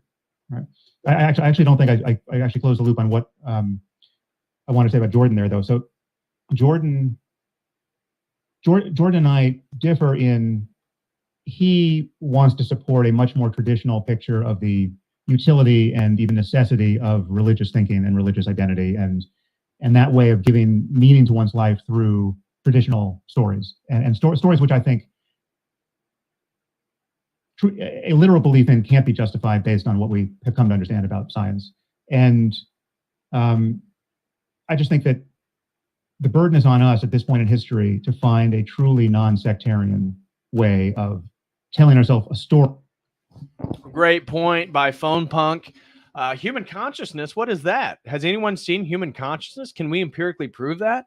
Absolutely not. And this is called the hard problem. I've said over and over again, the hard problem in the philosophy of mind is trying to provide a definition to what exactly consciousness is. Nobody has come to a conclusion. Nobody can describe what it is. Nobody can even test it. And yet, at the same point, when you look into the transhumanists, they say that they're going to upload your consciousness to a computer program. Well, how exactly can you do that when, again, the philosophy of mind hasn't even figured out what consciousness is? But it's just a way to have sort of a spiritual rhetoric while being a materialist atheist, as Sam Harris. So great point, Phone Punk. Story about what we value and what is possible, right? And we do that in other areas of our lives. I mean, science is one very clear place we do that, where there is no to say that, you know, there's American science versus Chinese science, and that's just not science. Like science is at a layer more fundamental than those cultural differences, and so it has to be with something like ethics and spirituality. You can't talk in the end. You shouldn't be able to talk about Christian ethics or Christian spiritual insight, and Jordan's not convinced of that, or he's apparently not convinced of that, and so that's what we still disagree about. But I think the thing I wanted to say was that, so you seem to allude to some sort of breach between us, which I certainly don't feel and haven't experienced. I can only imagine, though, that in his world, given what was happening to me on Twitter when I left, he perceives me as somebody who has just gone off the rails in some way, right? Because like he in his world, and this is what was so amazing to see. When I was looking at Twitter, if anyone doesn't know what I'm talking about, there was this whole Hunter Biden laptop situation where I commented on the Hunter Biden laptop thing on a podcast. A clip from that podcast got exported to apparently every planet in the solar system, and it had an enormous effect right of center, right? So right of center, I had just destroyed my career, right? I'm hearing from people like, oh my God, are you okay, right? And in my world and in every channel I care about, literally nothing had happened, right? And so, but Jordan lives in the world where I just kind of torched everything. So I can only imagine that because Sam Harris isn't actually in reality. Sam Harris lives in this consensus, again, what I call the authoritative institutional reality consensus. And so, yeah, he watches other authoritative institutional reality consensuses, like, again, all the news media, all the, any of the institutional names and voices out there. So, of course, yeah, nothing happened. But people who actually tuned into the world, people who actually know what's going on, yeah, they thought something was wrong with him. Why? Because he said this. Hunter Biden, at that point, Hunter Biden literally could have had the corpses of children in his basement. I would not have cared, right? It's like there's nothing. First of all, it's Hunter Biden, right? It's not Joe Biden. But even if whatever scope of Joe Biden's corruption is, like if we could just go down that rabbit hole endlessly and understand that he's getting kickbacks from Hunter Biden's deals in Ukraine or wherever else, right, or China, it is infinitesimal compared to the corruption we know Trump is involved in. It's like a firefly to the sun, right? I mean, like there's just it doesn't even stack up against Trump University, right? Trump University as a story is worse than anything that could be in Hunter Biden's laptop, in my view, right? Now that doesn't answer the people who say it's still completely unfair to not have looked at the laptop in a timely way and to have shut down the New York Post's Twitter account. Like that's just a conspiracy. That's a left-wing conspiracy to deny the presidency to Donald Trump. Absolutely, it was. Absolutely, right? But I think it was warranted, right? So that's what he's talking about. So we'll get back to him finishing his response to why Jordan, I guess, views him a certain way after that. That he has some view of the truth is, I would expect him to be genuinely confused about what I believe about things like free speech or any of the relevant variables there, unless he happens to listen to my podcast. Yeah. First person throws in $5. Thank you so much, First Person. It says, if it were not for Batman yelling at him on Bill Maher's show about Islam, I don't think he'd have made it this far. Made him appeal to left and right. Yeah, I think you're right, man. I think you're right. But gosh, it is sad to see the depth that Sam Harris has sunk. But thank you so much, First Person, for the super chat, brother. God bless you. I really do appreciate it. All right, let's continue here, guys. We are not even halfway through yet, so let's keep it moving. Yeah, which I don't know whether or not he does.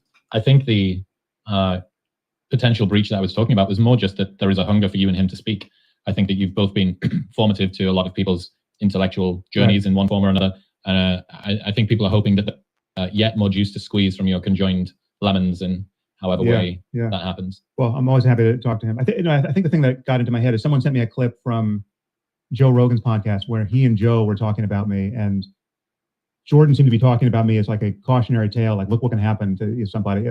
And Joe said something like, oh, I still have hope for Sam. And they're, in my view, they are in this contrarian echo chamber, right? Where, mRNA vaccines are terrifying. COVID was no big deal. January 6th was maybe a non-event, right? The libtards are trying to ruin everything. And there's a whole picture of sort of audience capture and information skewing there, which I understand. I mean, that's sort of like if I look to my left, I can see all that. But if you're only there, there's just a lot of half-truths kind of ricocheting around that echo chamber, which, I'm happy to talk to both those guys, but it's just they're not in the lane I'm in and trying to maintain, despite the crosswinds, I'm trying to maintain a straight course in. That's only half the story, right? So it's and I just think people are genuinely confused now because two things are true. We have lost trust in the normal channels of information and normal institutions post-COVID, during COVID and post-COVID, for obvious reasons. But we desperately need institutions and a media that we can trust, right? And we're not going to navigate this moment by just proliferating podcasts and newsletters, right? It's just not good enough. Much as we might try. Yeah. So that's a seeming paradox because yes, you can point to the moments where our institutions have become untrustworthy, but RFK Jr. is not the Messiah we need at this moment. Why do you think he's so hot at the moment? What is it about RFK? Well, it's exactly he is speaking very directly to this contrarian echo chamber. The contrarian / conspiracy thinking, conspiracy addled echo chamber, where the non-standard version of everything is almost certainly the right account, right? So no one can be trusted. All you really can. It is a kind of it's a kind of religion of suspicion that is being born. It's like it's a pseudo awakening of they're all fucking liars, right? Like that's what happened to so many millions of people during COVID. They're all liars. I mean, you just got Gavin Newsom closing the beaches, and then he's over at French Laundry, perfectly coiffed at a fundraiser. Is that hypocrisy that people found? I mean, that was just a 20 megaton moment of hypocrisy that detonated and broke trust with half the country, and so it's, again, that's all understandable, but we have to be realistic about just what is true and likely to be true in each moment.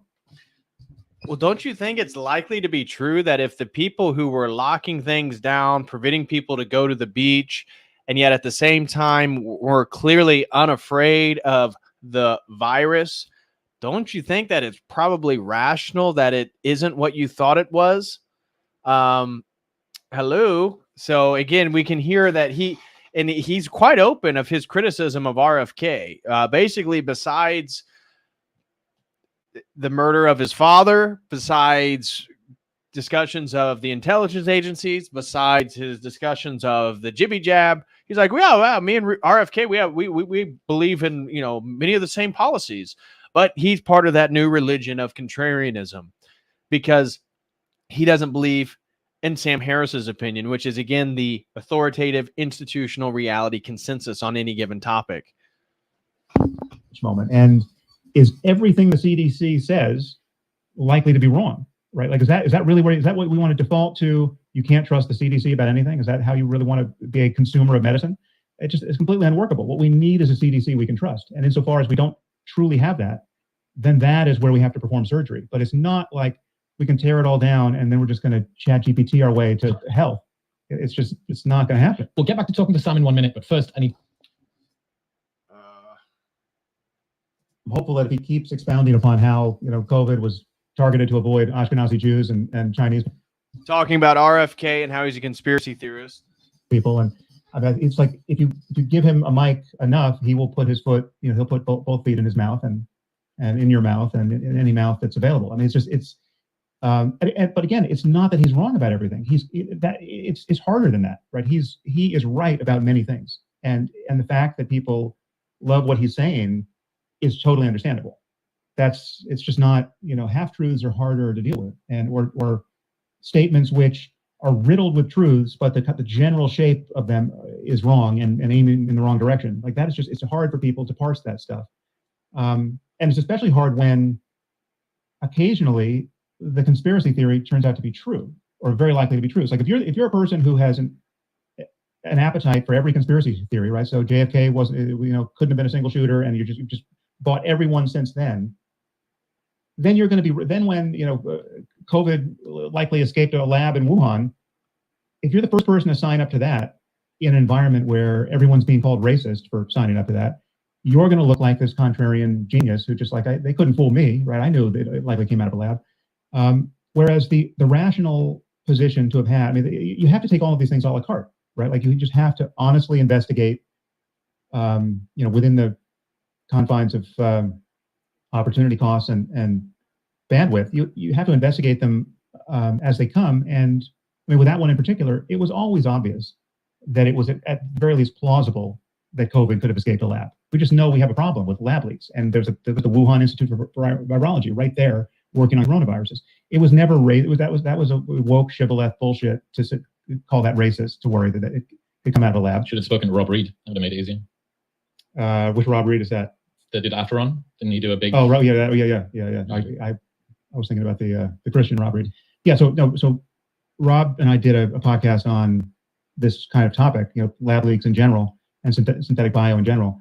But again, you can't give, if someone like RFK Jr. likes all the conspiracies, like every one of them. He likes the, cell phones cause glioblastoma, idea, which again, it's totally possible, right? It's like, it's not that it's not worth looking into, but if you like that one, and you like the Bill Gates microchipping one, and you like the Wuhan one, and you like that COVID itself was just a pandemic, and you like all of these, and you like the Ashkenazi Jews don't get COVID, you just have, it's a characterological problem. You have this appetite for, I mean, you see this, the true avatar of this way of thinking is someone like Alex Jones, right? Like, Sam Harris cannot accept that he may have bit on a series of consensual lies that are part of the mainstream narrative. And that maybe, just maybe, it's not that you get one right. Oh, okay, the Wuhan.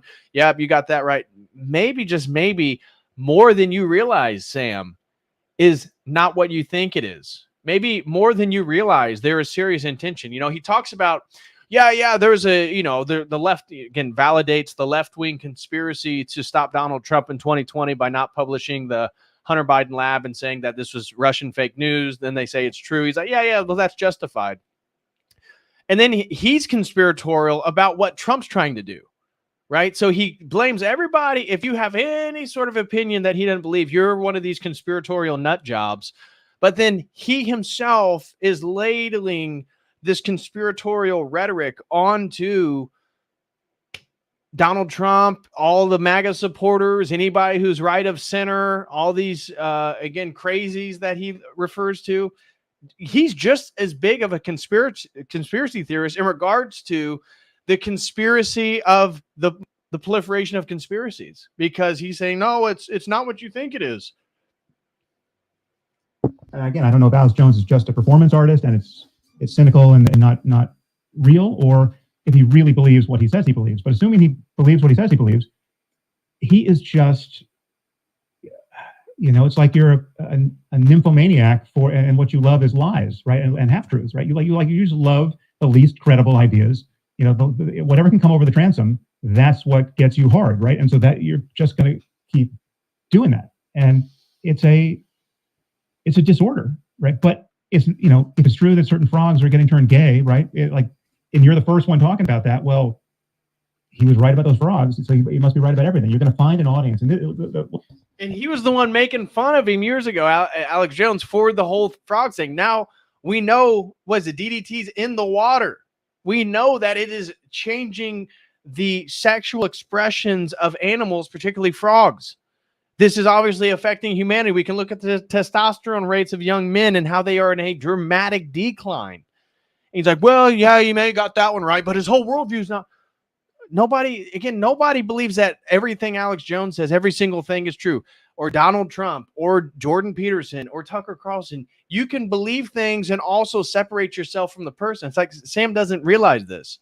You can support Tucker Carlson, and I think he's too soft on various issues that we don't need to get into details of, but you can separate these things. Apparently he doesn't think you can do that.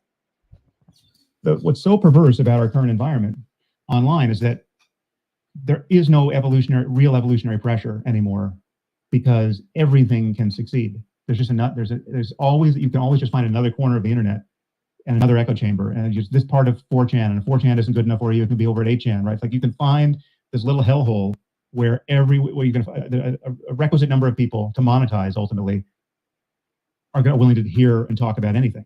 And so I unlike many of the people we just spoke about, I'm convinced that we have an enormous problem with misinformation that is held in tension with our desire for free speech on every topic, 24 hours a day, that we have to take seriously. We have to take, and it's not that we should ever write a law which says people have to go to jail for saying crazy things.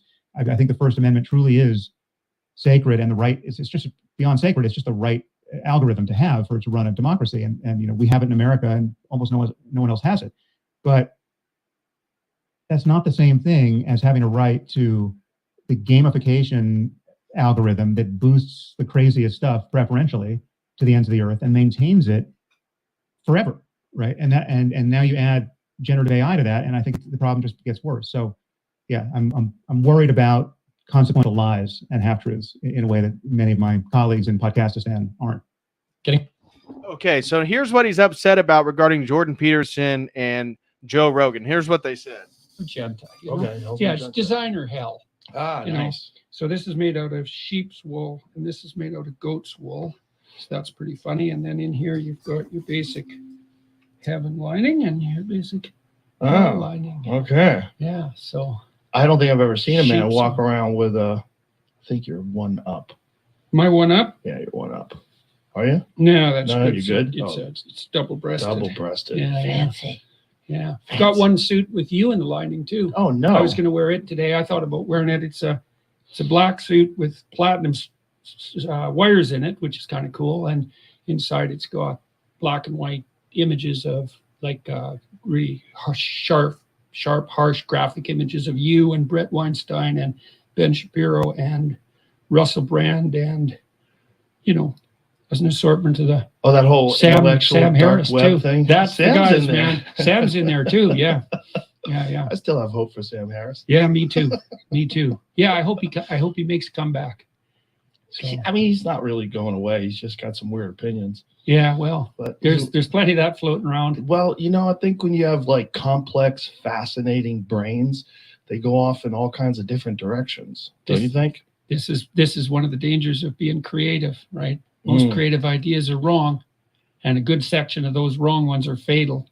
But now and then you get one that's necessary. So Yeah, we were talking about the Twitter files before we got rolling, and what the new stuff is. So the new stuff has something to do with AI, and So then they start getting into the Twitter files, but that was the extent of it. So let's move on to the next section now. This is from 2 weeks ago. So again, this one was from 3 weeks ago. There's still a handful of interesting topics, but just for sake of time, we're going to be moving on here. This is from 2 weeks ago. Sam Harris was on the Impact Theory podcast, and I'll show you the clip that's sort of been going around. That was this. Let's see here. Come on. right here. Dial up the deadliness of the pathogen. Give us something like, airborne Ebola that incubates for a month. You don't know you have it, and you walk around spreading it, and it's got, a 75% fatality rate, and it's mostly killing kids. No one gets to make that choice anymore. I mean, then literally the cops come in and vaccinate you. And I would say that all of us would agree to that. The moment, again, that you turn up the lethality on the pathogen, you turn up the effectiveness of the vaccine, you turn down the risk of the vaccine. Give me a truly safe vaccine where there's not even one documented case of vaccine injury, right? So then you just have to be completely crazy. Here, let me create a perfect utopian scenario for my worldview. Very, very dangerous virus, totally harmless, perfect jibby jab. And then the state can come and strap you down and force you to get it. I mean, it makes sense to me. To be worried about being vaccinated in that kind of environment, then it's just a no-brainer. Then we just don't tolerate a diversity of opinion because the stakes are too high. It's a full-on emergency. Bodies of kids are being stacked up in parks, right? There's so many of them, we don't know what to do with them. We've got these mobile morgues, and we have a vaccine that actually works. And then we've got RFK Jr. saying, maybe you don't want, maybe you don't want to get the jab on Rogan's podcast, right? That's the world I've been worried about ever since COVID. So we're going to watch that full clip in its entirety so we can understand what exactly he's trying to say and come from. But this was the clip that I forgot to play in the last one that I wanted to show. This is him talking about RFK. This is later in the podcast that we were just watching. This is the one from 3 weeks ago. Tate or RFK or you could add Elon to this. I mean, all these people are kind of living out the consequences of their dissatisfaction with the presence on the public stage and winning a lot of followers as a result. They just like they like the way these guys are complaining about the obvious excesses of the left for the most part. I have several problems with this. One is that most of these guys, most of the time, some of them all of the time, are ignoring the obvious problems and in many cases quite a bit scarier problems on the right, right? They really care that the government tried to micromanage the messaging about COVID on Twitter, right? That's the biggest story of the decade, right? I've got 100 podcasts in me and 100 newsletters in addition to that on that topic, but they don't really much care about what happened on January 6th, where we had a sitting president who for months had been declining to support a peaceful transfer of power. And for the first time in our history, we did not have a peaceful transfer of power. And we had a sitting president visibly trying to steal an election, all the while claiming an election had been stolen from him. And everyone around him knew that was bullshit.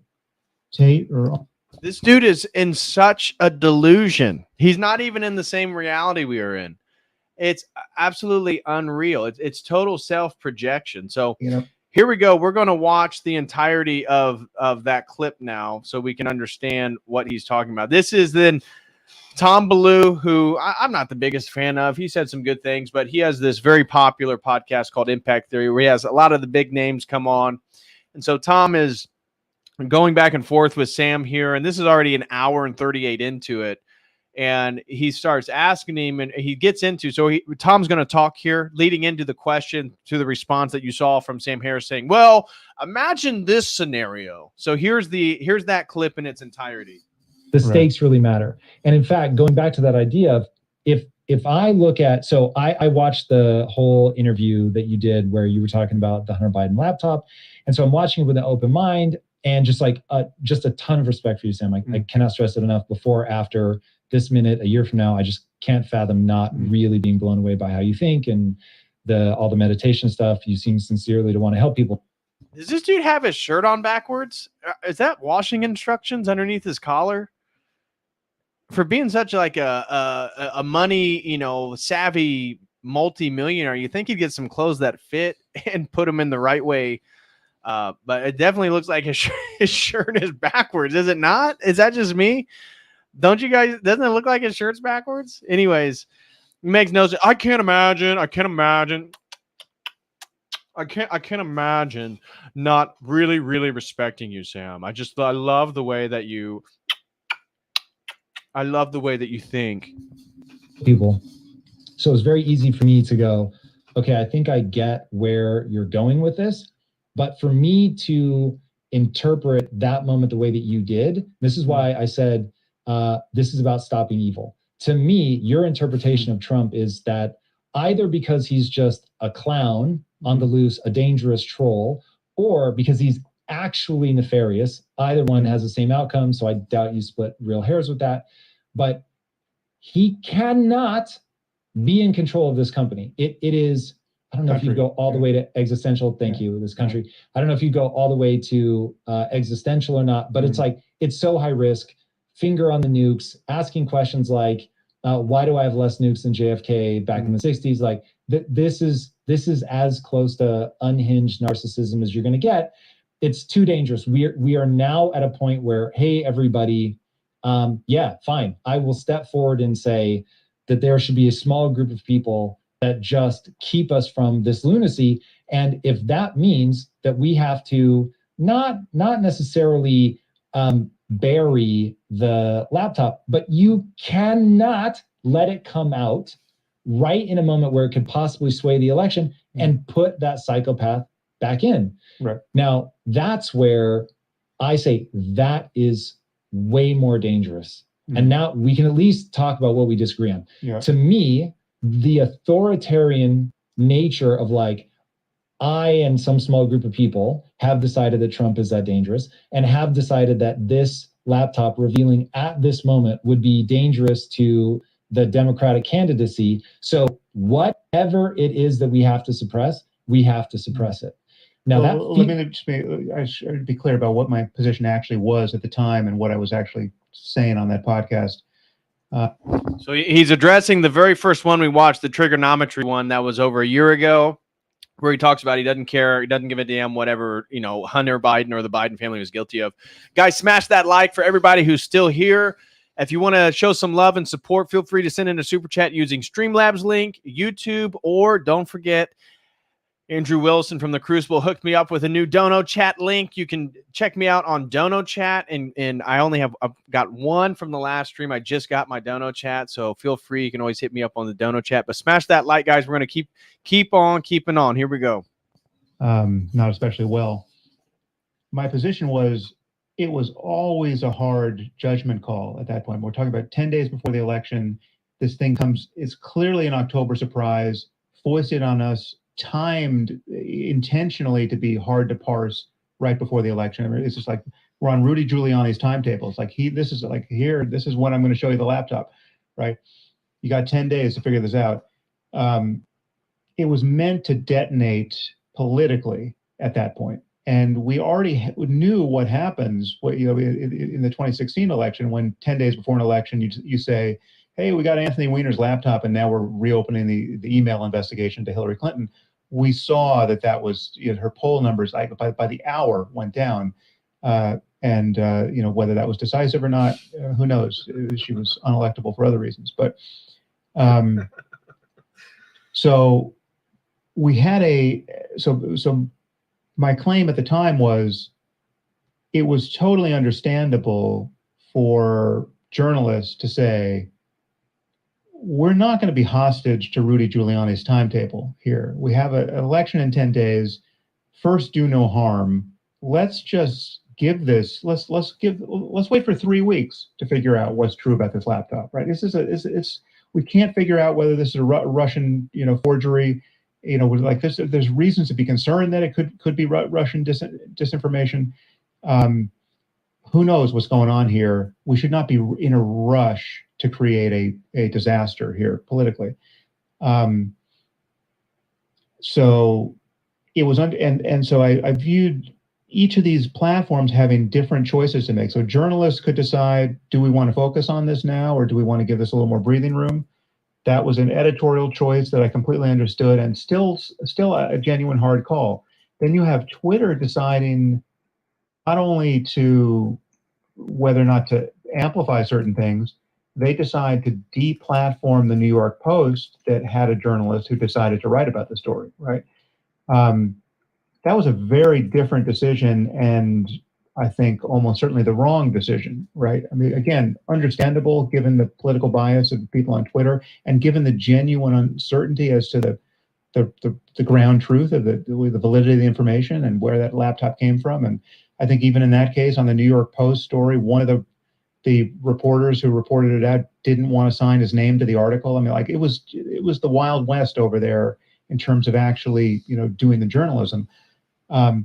So it's, in my view, it was a coin toss as to what to do there. Now, if you raise the stakes more, right, you make Trump even more sinister, you make the election even more tenuous, you make the information even more dubious, then the dials change. And so many of these decisions are not decisions you can make categorically in principle. It really is this pragmatic balancing of just what is true and what are the stakes, right? So like I'll compare this to another case you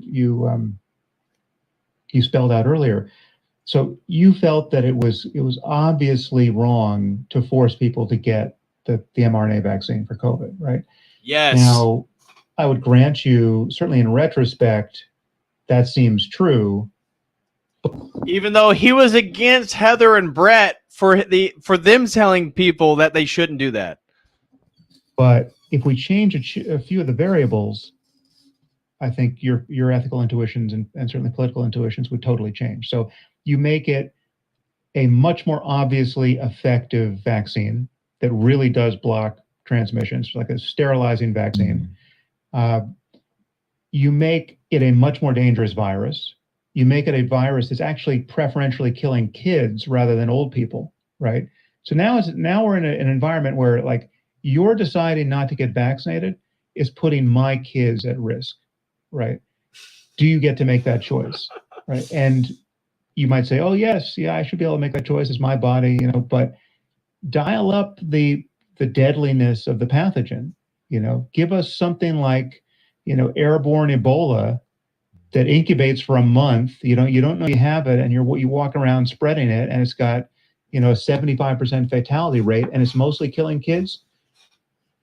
No one gets to make that choice anymore. I mean, then literally the cops come in and vaccinate you. And I would say that all of us would agree to that. The moment, again, that you turn up the lethality on the pathogen, you turn up the effectiveness of the vaccine, you turn down the risk of the vaccine. Give me a truly safe vaccine where there's not even one documented case of vaccine injury, right? So that then you just have to be completely crazy to be worried about being vaccinated in that. Even in his perfect scenario makes no sense, because how could you effectively test the jibby jab that came out to this new unknown Ebola-like airborne virus that's stacking kids? But how would you know? You wouldn't be able to know that the jibby jab is safe. And so in order to protect his kids, he gets to mandate that the government comes in and straps your kids down and jabs them. Makes no sense. That makes no sense at all. Shout out to Pim, my buddy Pim Orsos throws in $10. Shout out to you, Pim. Thank you so much, bro, for all the support. He says, y'all remember the Rudy Giuliani laptop press conference where his hair dye leaked? I laughed so hard. Yes, dude, I do remember that. That was hilarious. That was absolutely hilarious. I totally remember that. And even Rudy Giuliani, I just saw his mug shot too. He got one from Fulton County there in Georgia with the whole thing that's going on. So his didn't look as good as Trump's, I'll say that much. But yeah, I remember that. That was hilarious. That was absolutely hilarious. I remember that. So thank you so much, Pim, for the super chat, brother. God bless you. And Virtuoso Maximoso #1 throws in $5. Says, I've followed Sam for years. If you look at when he became weird was when he started to hide his donation list post on Patreon. Oh, I don't know anything about that. So thank you for bringing that up, Virtuoso Maximoso #1. God bless you, bro. Thank you very much for sending in a super chat and supporting. I never was on his Patreon. I never was a super fan of Sam Harris. I thought he was boring the way he talked, which I guess is part of the allure and hypnotism. Not that he actually hypnotizes people, but I know some people, that's part of why he's perceived as being so credible, is how smooth and collected and calm he is when he speaks. But I was not aware of him hiding any donation list post on Patreon. But that's really interesting, and maybe I wonder why he would do that. That's really good. Thank you so much, Virtuoso Maximoso. I appreciate that. And looks like we had one more come in over on Streamlabs. Sam Schwab throws in $5. He says, you will hate Trump and your mind will be broken. I know, isn't it? It's like poetry, man. It's like, again, his belief system being the thing that's blinding him when he's built a career talking about religion and belief in religions blinding people. It's poetic that Sam Harris is the exact thing that he railed against in the sense of his sort of TDS. Very, very ironic and poetic. Thank you so much, Sam Schwab, for that. I do appreciate it. So thank you so much, Virtuoso, Maximoso, and Pim. God bless you guys. In that kind of environment, then it's just a no-brainer. Then we just don't tolerate a diversity of opinion because the stakes are too high. It's a full-on emergency. Bodies of kids are being stacked up in parks, right? There's so many of them, we don't know what to. Well, if Hunter Biden was responsible, he's okay with it. So as long as Hunter Biden's responsible for those bodies, Sam Harris is okay with it. Do with them. We've got these mobile morgues, and we have a vaccine that actually works. And then we've got RFK Jr. saying, maybe you don't want, maybe you don't want to get the jab on Rogan's podcast, right? That's the world I've been worried about ever since COVID. Like a world where the truth is really clear, and yet our media environment is so crazy that we can't even talk about it. And we get this. I mean, again, the fact that something like QAnon is possible, right? The fact that we could have a president who messages to QAnon favorably without disavowing any association, right? When asked about QAnon, he says, well, they sure seem to like me. They seem like nice people, right? This is I mean, some tens of millions of people, it seems. I mean, let's say it's a hardcore of maybe 3 million people. So again, we're going to listen to the rest of this. Sam Harris he's been railing against anybody that has a conspiracy theory. He's about to lay one out. He just highlighted that when Trump was brought up about QAnon, he says, well, they seem to really like me. My opinion is that Trump is a megalomaniac. And of course, when anybody appeals to his ego and appeals to him in a nice way, he's very cordial with them. That's just a fact. Anybody who attacks them, he attacks just as hard, if not usually harder. That makes a lot more sense why he would respond to the QAnon thing the way he did than potentially alienate future voters. I mean, it's not like he's promoting the QAnon conspiracy. I doubt he even knew everything about it. It's more that he knew those people liked him, so, he wasn't going to say anything too negative of it. So I don't know. Yeah, Haley says Trump still gives out Q signals for those paying attention. I don't pay attention to anything Q. I never did. So I don't know anything about that, but I think the Q people are a bit. I've never met one that I didn't think was a little off. So I don't know. I don't know much about that. I don't know if Trump's in on the Q thing. I'd be skeptical, but I'm open to it for sure. People, who knows? Millions of people who believe that the world is being run by child raping cannibals, right? That's like, if that is possible in the current system, you just have to imagine what that would do when the stakes are truly high, right? Like when it's part of the machinery of some decision making. And so I have a slightly different intuition on this. So I like to take the hardest possible look at this thing and then see what I would do. So one, even if you dial it up, it's airborne Ebola, it takes a month, you're walking around, dead kids are being stacked up. I would still let RFK go say, I don't think people should get the jab. But having said that, what do you mean let? Like, meaning you would decide to have that conversation, or you just think there should oh, be no on my law against podcast, it? there should be no law against it. Right. But so I agree with you there. So like that, where I hold the line with the First Amendment is, yes, you should be able to be as wrong as you want to be, but we don't have to algorithmically boost those errors, right? Correct. And if I have a platform, if again, I'm creating a social media platform, I don't want the Nazis and I don't want the people who are spreading lies about the current pandemic that is going to get. How do you know what's a lie, Sam? How do you know? You and I break down is I'm so paranoid that people don't know what a lie is. Right. And so the very thing, and this is why I brought up the founding fathers before, the reason that I'm saying I want these people to be able to speak is because I don't know who knows the answer and who doesn't. And so I need the information. Now, over time, certainly for myself, I'll begin to discern who I think is a good faith actor and is really thinking through this problem. And I get that there's going to be people that get caught up in just the speed of it. It's hard to parse who's right and who's just entertaining. And that will be very frustrating, especially if it's my kids that are being stacked up in the park. And I get all of that.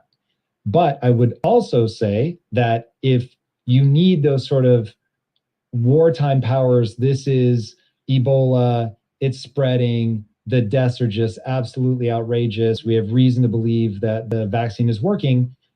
While I wouldn't say that people can't speak up, I would be like, you are getting vaccinated or you're getting quarantined in some way. And that would be horrible. And that's really god awful. And it will have absolutely terrible consequences. But I don't want to say that I can't see a world in which I look at it and go, that's the right answer. What I want to talk about is what am I using to determine that that's the right answer? That's really the thing that I want to talk about, is how we think through these very difficult, very novel problems. And so one of the things that I find interesting is you've got founding fathers and you've got religion. So the founding fathers to me represent a shared narrative about what people ought to be, what the US for sure ought to be in a moralistic sense. Like, how do you structure a government to protect itself from tyranny? How do you recognize the individual people? What ought they be able to pursue? All right, we're going to move on from this one and go into the next one now. So here is Sam Harris on Brett. These are the interesting ones, and we're going to get Brett responding to some of this stuff, and we're going to conclude with, again, this is his most recent podcast, The Golden Age of Assholes, of which, again, you see Elon Musk, the bottom one, then Andrew Tate, and then Donald Trump. So we're gonna catch all this stuff right now. Shout out to Evan Schultz. Throws in $20. Thank you so much, Evan. God bless you, brother. And he says, keep it up, old bean. Well, thank you so much, Evan, for the super chat, brother. I truly, truly do appreciate it. God bless you and yours. Hope you had a blessed liturgy today. And yeah, we're gonna keep this thing moving. So I want to go straight into this. So his is Sam Harris on Brett Weinstein and the COVID jibby jabs. And this is from 5 months ago, and I'm going to then contrast this with Brett Weinstein addressing 2 months ago how he feels about Sam Harris at this point. Or skeptical, or you were against skepticism of the safety and efficacy of the vaccine.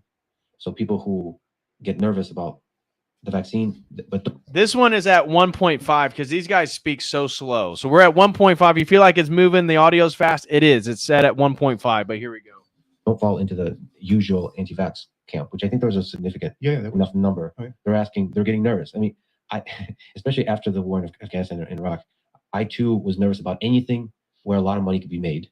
And you just see how the people who are greedy, they come to the surface all of a sudden. And a lot of them that run institutions are actually really good human beings. I know a lot of them, but it's hard to know how those two combine together when there's hundreds of billions, trillions of dollars to be made. And so that skepticism, I guess the sense was that you weren't open enough to the skepticism. I understand that people have that sense. I'll tell you how I thought about it and think about it. One, again, it was a moving target. So there was a point in the timeline where it was totally rational to expect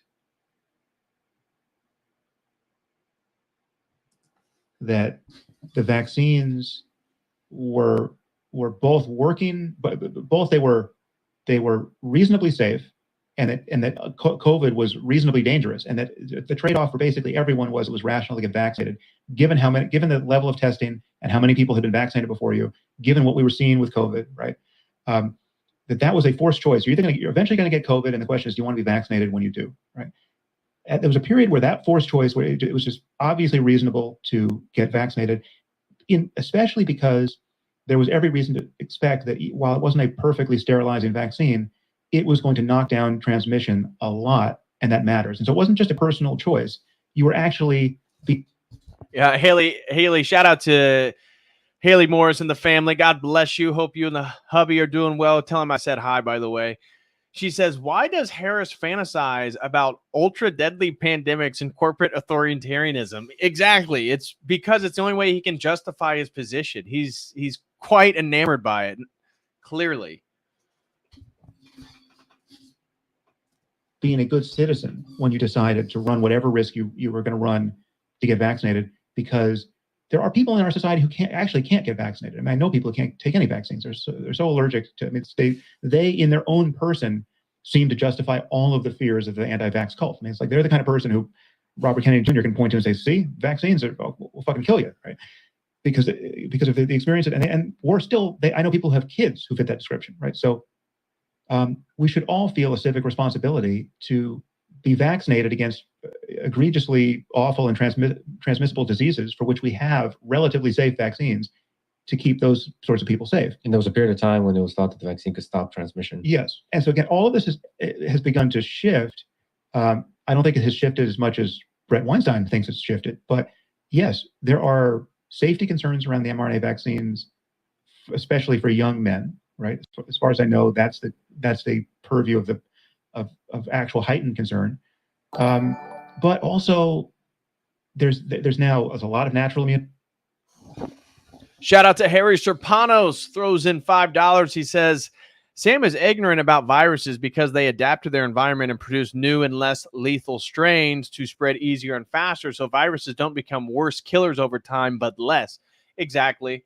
But again, he loves the fear porn because it puts him in power in his worldview, his authoritative institutional reality consensus. Thank you so much, Harry Serpanos, for the super chat, brother. God bless you, man. I really appreciate all the support, bro. Thank you. Immunity out there. Basically everyone who was going to get vaccinated has gotten vaccinated. The virus has evolved to the point in this context where it seems less dangerous. You know, again, I'm going more on the seemings than on research that I've done at this point. But I'm certainly less worried about getting COVID. I've had it once. I've been vaccinated. So you ask me now, how do I feel about getting the next booster? I don't know that I'm going to get the next booster, right? So I was somebody who was waiting in line at 4 a.m, you know, hoping to get some overflow vaccine when it was first available. What a loser! What an absolute loser! And that was at that point, given what we knew, or given what I thought I knew, based on the best sources I could consult, and based on anecdotes that were too vivid to ignore, you know, both data and personal experience, it was totally rational for me to want to get that vaccine No, it wasn't. As soon as I could. And now I think it's totally rational for me to do a different kind of cost benefit analysis and wonder, listen, do I really need to get a booster? Right? You know, like how many of these boosters am I going to get for the rest of my life? Really? And how safe is the mRNA vaccine for a man of my age? Right? Oh, maybe it's not that safe, huh? Is it, Sam? This is 5 months ago, this interview, by the way. Shout out to Young Old Boy, 2-month member here on YouTube on Church of the Eternal Logo. Shout out to you, brother. Thank you so much. He says, Sam Harris, the emo sad boy, Bill Nye for suits. Yeah, he's definitely a pseudo-intellectual, no doubt about that. Yeah, well, CNN says exactly.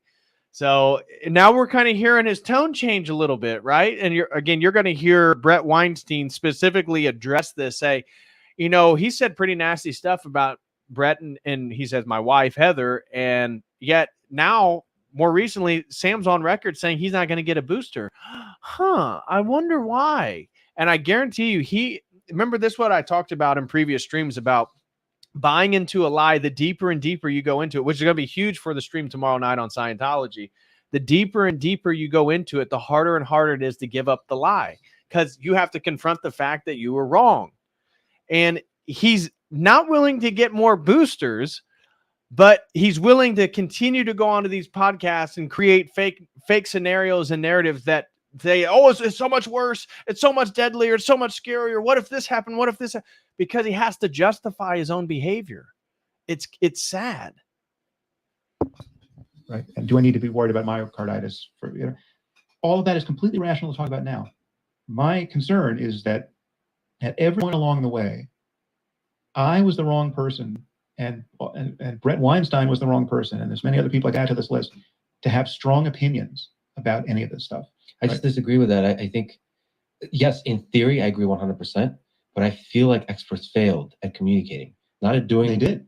And I just feel like you and Brett Weinstein actually have the tools with the internet, given the engine you have in your brain of thinking for months at a time, deeply about the problems that face our world, that you actually have the tools to do pretty good thinking here. It's the problem I have with experts. But there would be deference to experts and pseudo-experts behind all of that. Well, the papers, you would stand on the shoulders of giants, but you can surf those shoulders better than the giants themselves. Yes, I knew we were going to disagree about that. Like I saw his podcast where he brought on these experts who had, many of them had the right credentials, but for a variety of reasons, they didn't pass the smell test for me. I mean, one larger problem, and this goes back to they didn't pass the smell test. Who's he were talking to about Brett had on that didn't pass the smell test? Dr. Peter McCullough, the most published cardiologist in America. Dr. Robert Malone, who invented the mRNA platform. These, he said, didn't pass his smell test. What?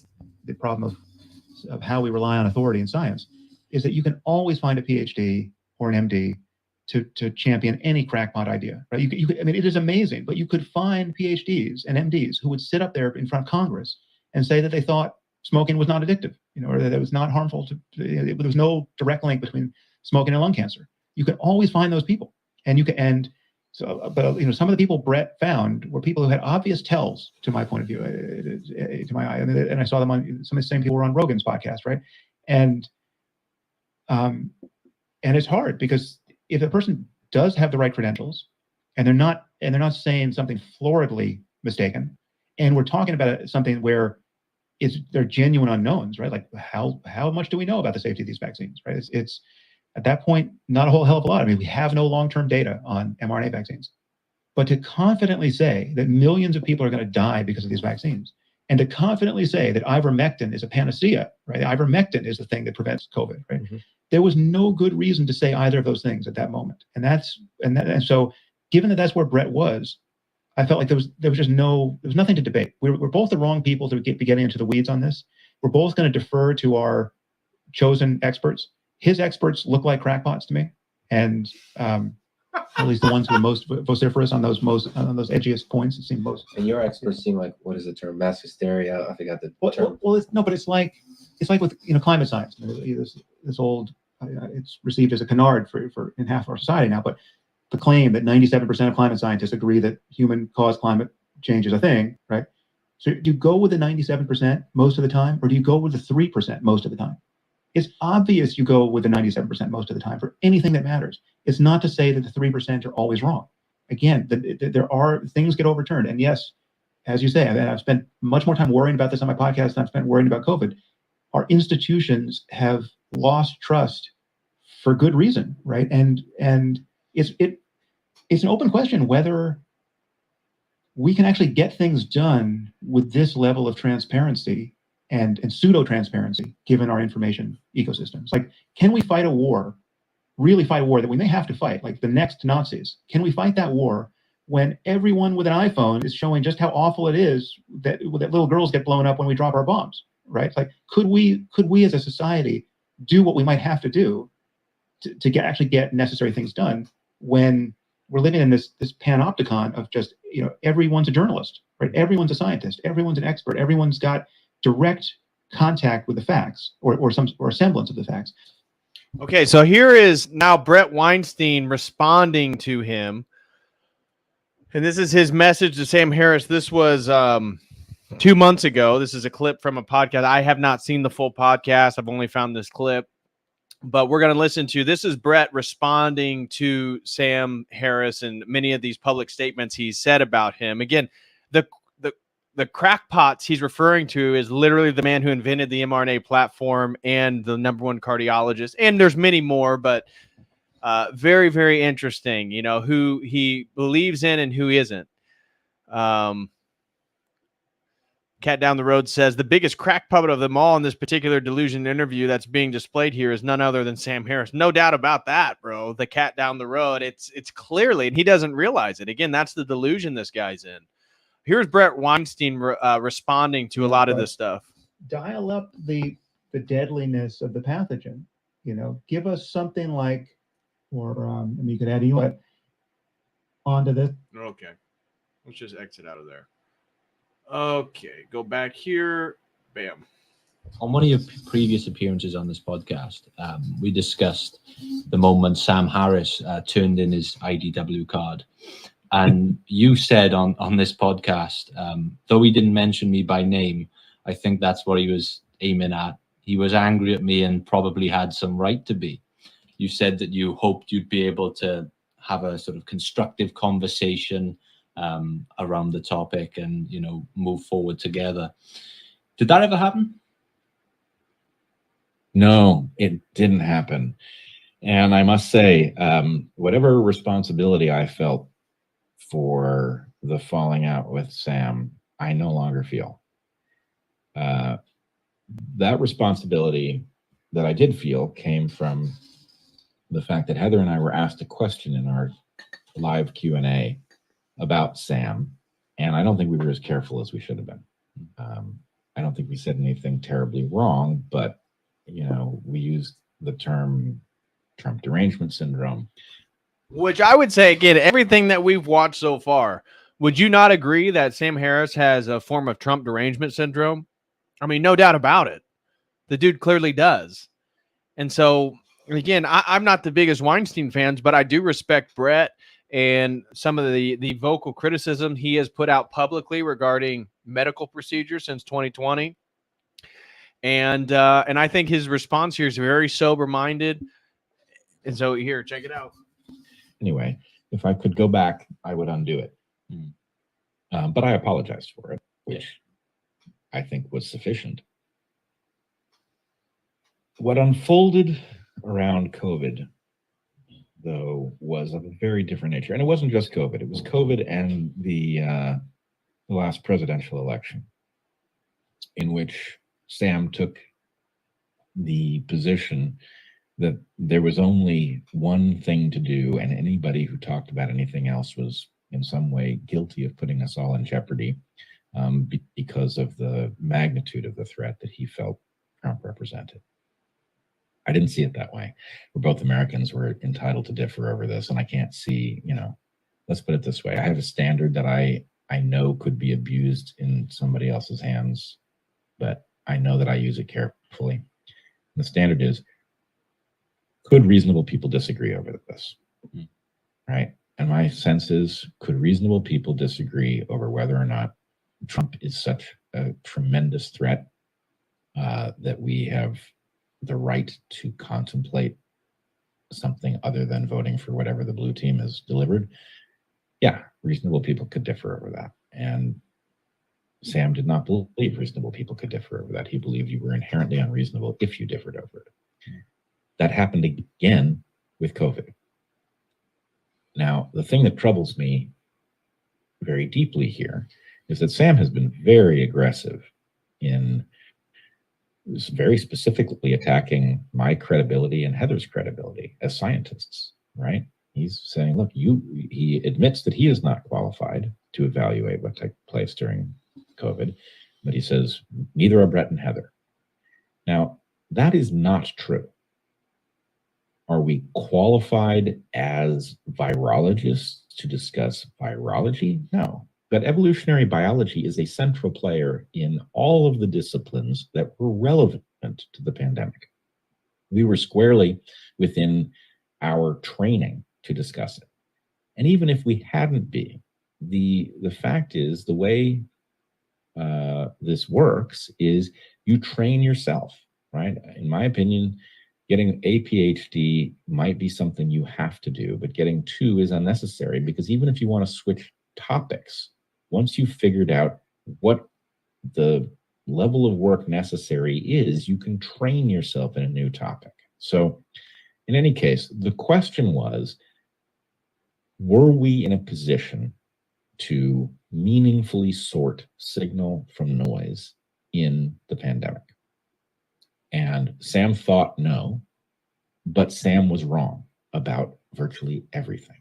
And so my point is, what kind of intellectual discovers that whatever model they are running has led them astray across the board, and then does not go back and, especially when you're talking about a friend, does not go back and correct the record with respect to attacks on someone else's credibility who was not wrong across the board, right? In fact, was disproportionately right. And to the extent that you say, well, geez, who's to say that you were disproportionately right? The fact is, Sam, I believe, has publicly said that he's not getting any more COVID boosters. Which I showed you guys, right? So that was in that interview clip that we just watched. He just admitted that he's not going to get any more boosters because he's worried about myocarditis for men his age. So admitting to, again, what Dr. Robert Malone and Dr. Peter McCullough have been warning about since the beginning of 2021. Right? Sam has switched teams, and he has not owned up to it, right? He swore that these things were so safe and so effective, and that was so clear from the evidence that had been presented to us, that people were effectively betraying the collective not to get the shots, and that Heather and I were irresponsible for discussing concerns about hazards down the road that we did not yet know about. But we turned out to be right. Those hazards exist. There's the data is polluted by corruption, but there's a very strong signal in the data that suggests that more people were harmed than helped by these shots. Even if you don't believe that is true, there were certainly a huge number of people harmed needlessly because we didn't age stratify the recommendation for the shots. So the degree of wrongness of Sam's position is extreme, and his failure to own up to it is clear evidence of a deep characterological flaw. So, and the fact that he won't talk to me about it is evidence that he knows that.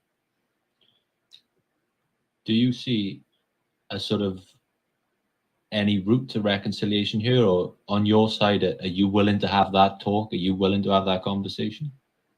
Of course. And, you know, I have a rule. I'm not going to out the person at the moment, but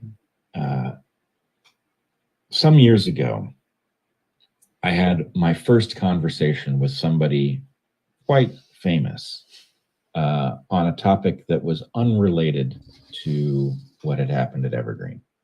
But the first thing this person said to me was, hey, I feel like I owe you an apology. When Evergreen first happened, I thought you were the bad guy. I thought you were telling stories about what was taking place that wasn't true. I misunderstood it, and it took me years to realize I had it wrong, and I'm sorry.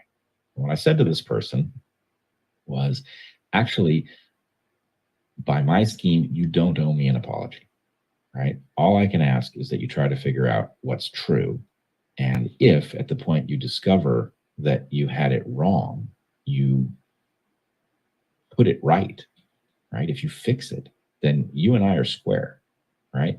What I don't tolerate is people who don't fix it, who get it wrong and then rationalize or throw up dust or whatever they do.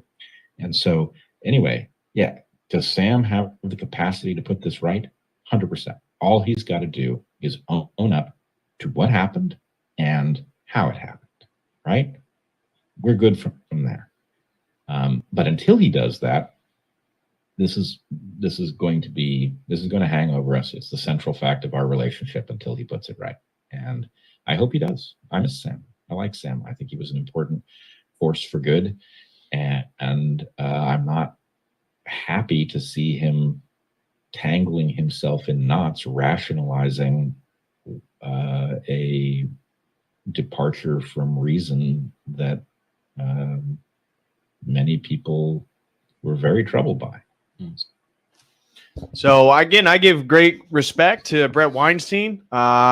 He, as somebody else said, I mean, he's always been very considerate. I may disagree with some of his opinions. Obviously, when it comes to theology and stuff like that, we're going to have significant disagreements. But I mean, he seems like a much more stand-up guy than Sam Harris, that's for sure. And you can see just by his response, much more sober-minded in the way that he approached it. And him and his wife, I'll give them credit in their response to the coup and the medical procedures, because they were outspoken after they both got the jab, I believe, but they were both very outspoken and straightforward ever since then, and put their own channel on the line. So I give respect to Brett Weinstein and his wife. All right, here we go. This is the end of this stream. We got a few topics here that I'm going to bring up, and so here's Sam Harris talking about Joe Rogan. We're going to hit Joe Rogan, Brett Weinstein real quick, Elon Musk, and then we're going to just play a quick sample of Sam Harris's latest podcast, A Golden Age of Assholes, and that is, as you can see, Elon Musk, Andrew Tate, and Donald Trump. So here we go.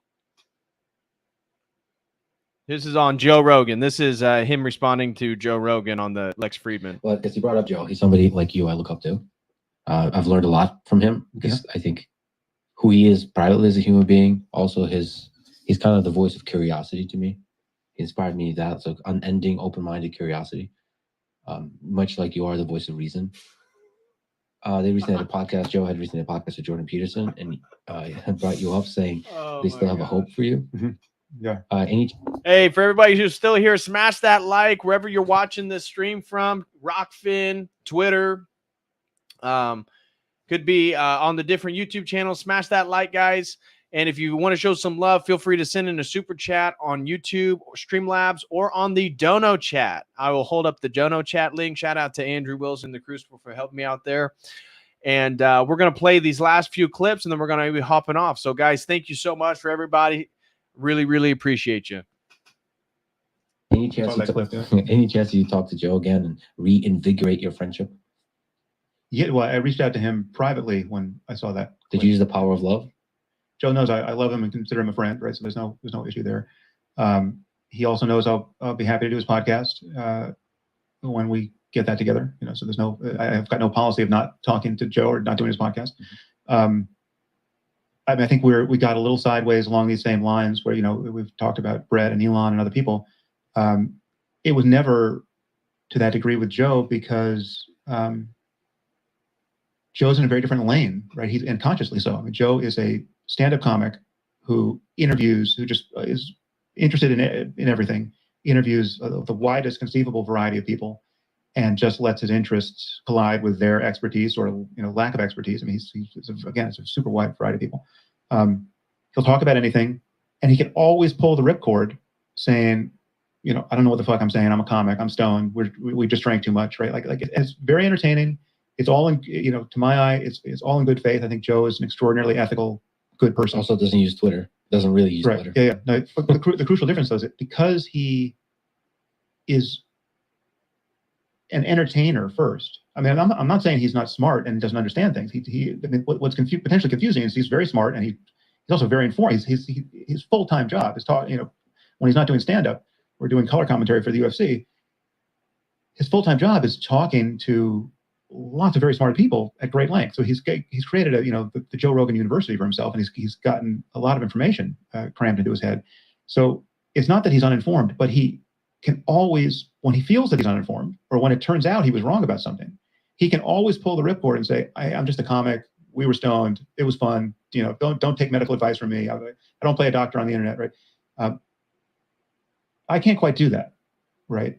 You can't quite do that. We're in different lanes. I'm not saying you and I are in exactly the same lane, but for much of Joe's audience, I'm just this establishment shill, just banging on about, you know, the universities and medical journals. And true, right? I mean, isn't that what he just basically admitted, that Joe Rogan, he's able to say opinions and he may be able to say things that aren't mainstream narrative, but I'm such a highfalutin intellectual. I have to make sure that I don't lead people astray. I mean, that's essentially what he's saying, isn't it?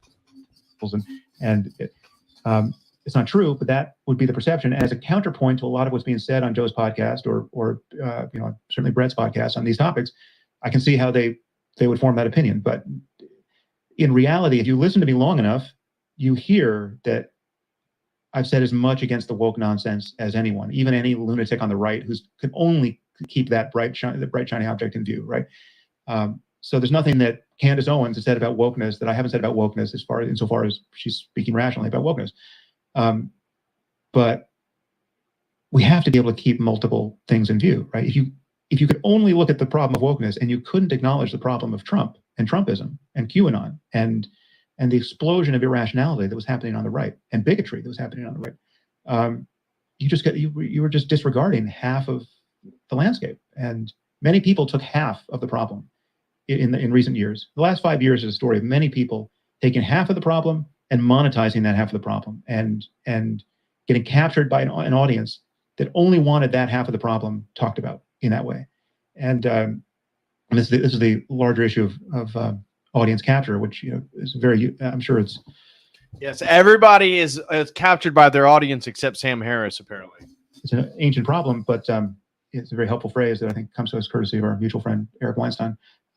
And audience capture is a thing, and I believe I've witnessed many casualties of it. And if there's anything I've been on guard against in my life, professionally, it's been that. And when I noticed that I had a lot of people in my audience who didn't like my criticizing Trump, I really leaned into it. And when I noticed that a lot of the other cohort in my audience didn't like me criticizing the far left and wokeness, they thought I was exaggerating that problem. Mm-hmm. I leaned into it because I thought those parts of my audience were absolutely wrong. And I didn't care about whether I was going to lose those parts of my audience. There are people who have created, knowingly or not, there are people who created different incentives for themselves because of how they've monetized their podcast and because of the kind of signal they've responded to in their audience. And I worry about, Brett would consider this a totally invidious ad hominem thing to say, but I really do worry that that's happened to Brett. I cannot explain how you do 100 with all the things in the universe to be interested in, and of all the things he's competent to speak intelligently about. I don't know how you do 100 podcasts in a row on COVID, right? Because it's an important topic. Maybe if you did 100 podcasts on the COOF, Sam, you'd have a better understanding, right? I mean, what his criticism is that he's not credentialed in that area, and then he criticizes him for doing 100 podcasts on the topic. Well, which one is it, dude? Is it because he doesn't know what he's talking about, or he's obsessive about learning information about it? I mean, it makes no sense. And then he's claiming Brett and Joe Rogan are audience captured. What an idiot. This guy is so stupid. All right, we're going to skip forward now. I'll play just a couple more minutes, and then we're going to skip forward. I want to get to Elon Musk and then his recent podcast, and we'll be out. Shout out, a super chat just came in from Harry Serpano. Shout out to you, brother. He throws in another $5 and says, mRNA tech failed in oncology and caused deaths, and now is being pushed for all future vaxes, not just C19. This is looking more and more like a depopulation strategy. People, check out pathology work on mRNA injury/death by Dr. Arne Buchert, who just died at 79. So let me pull it up here. Oh, Burkhart.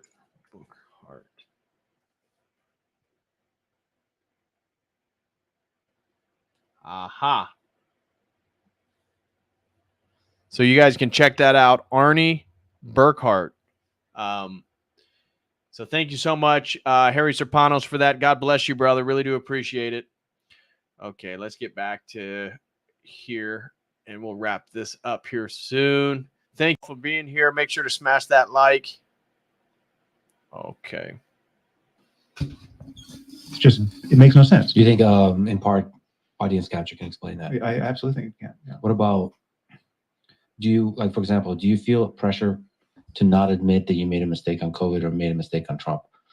I'm not saying you feel that way, but do you feel this pressure? So you've attacked audience capture within yourself, within the way you do stuff, so you don't feel as much pressure from the audience, but within your own ego.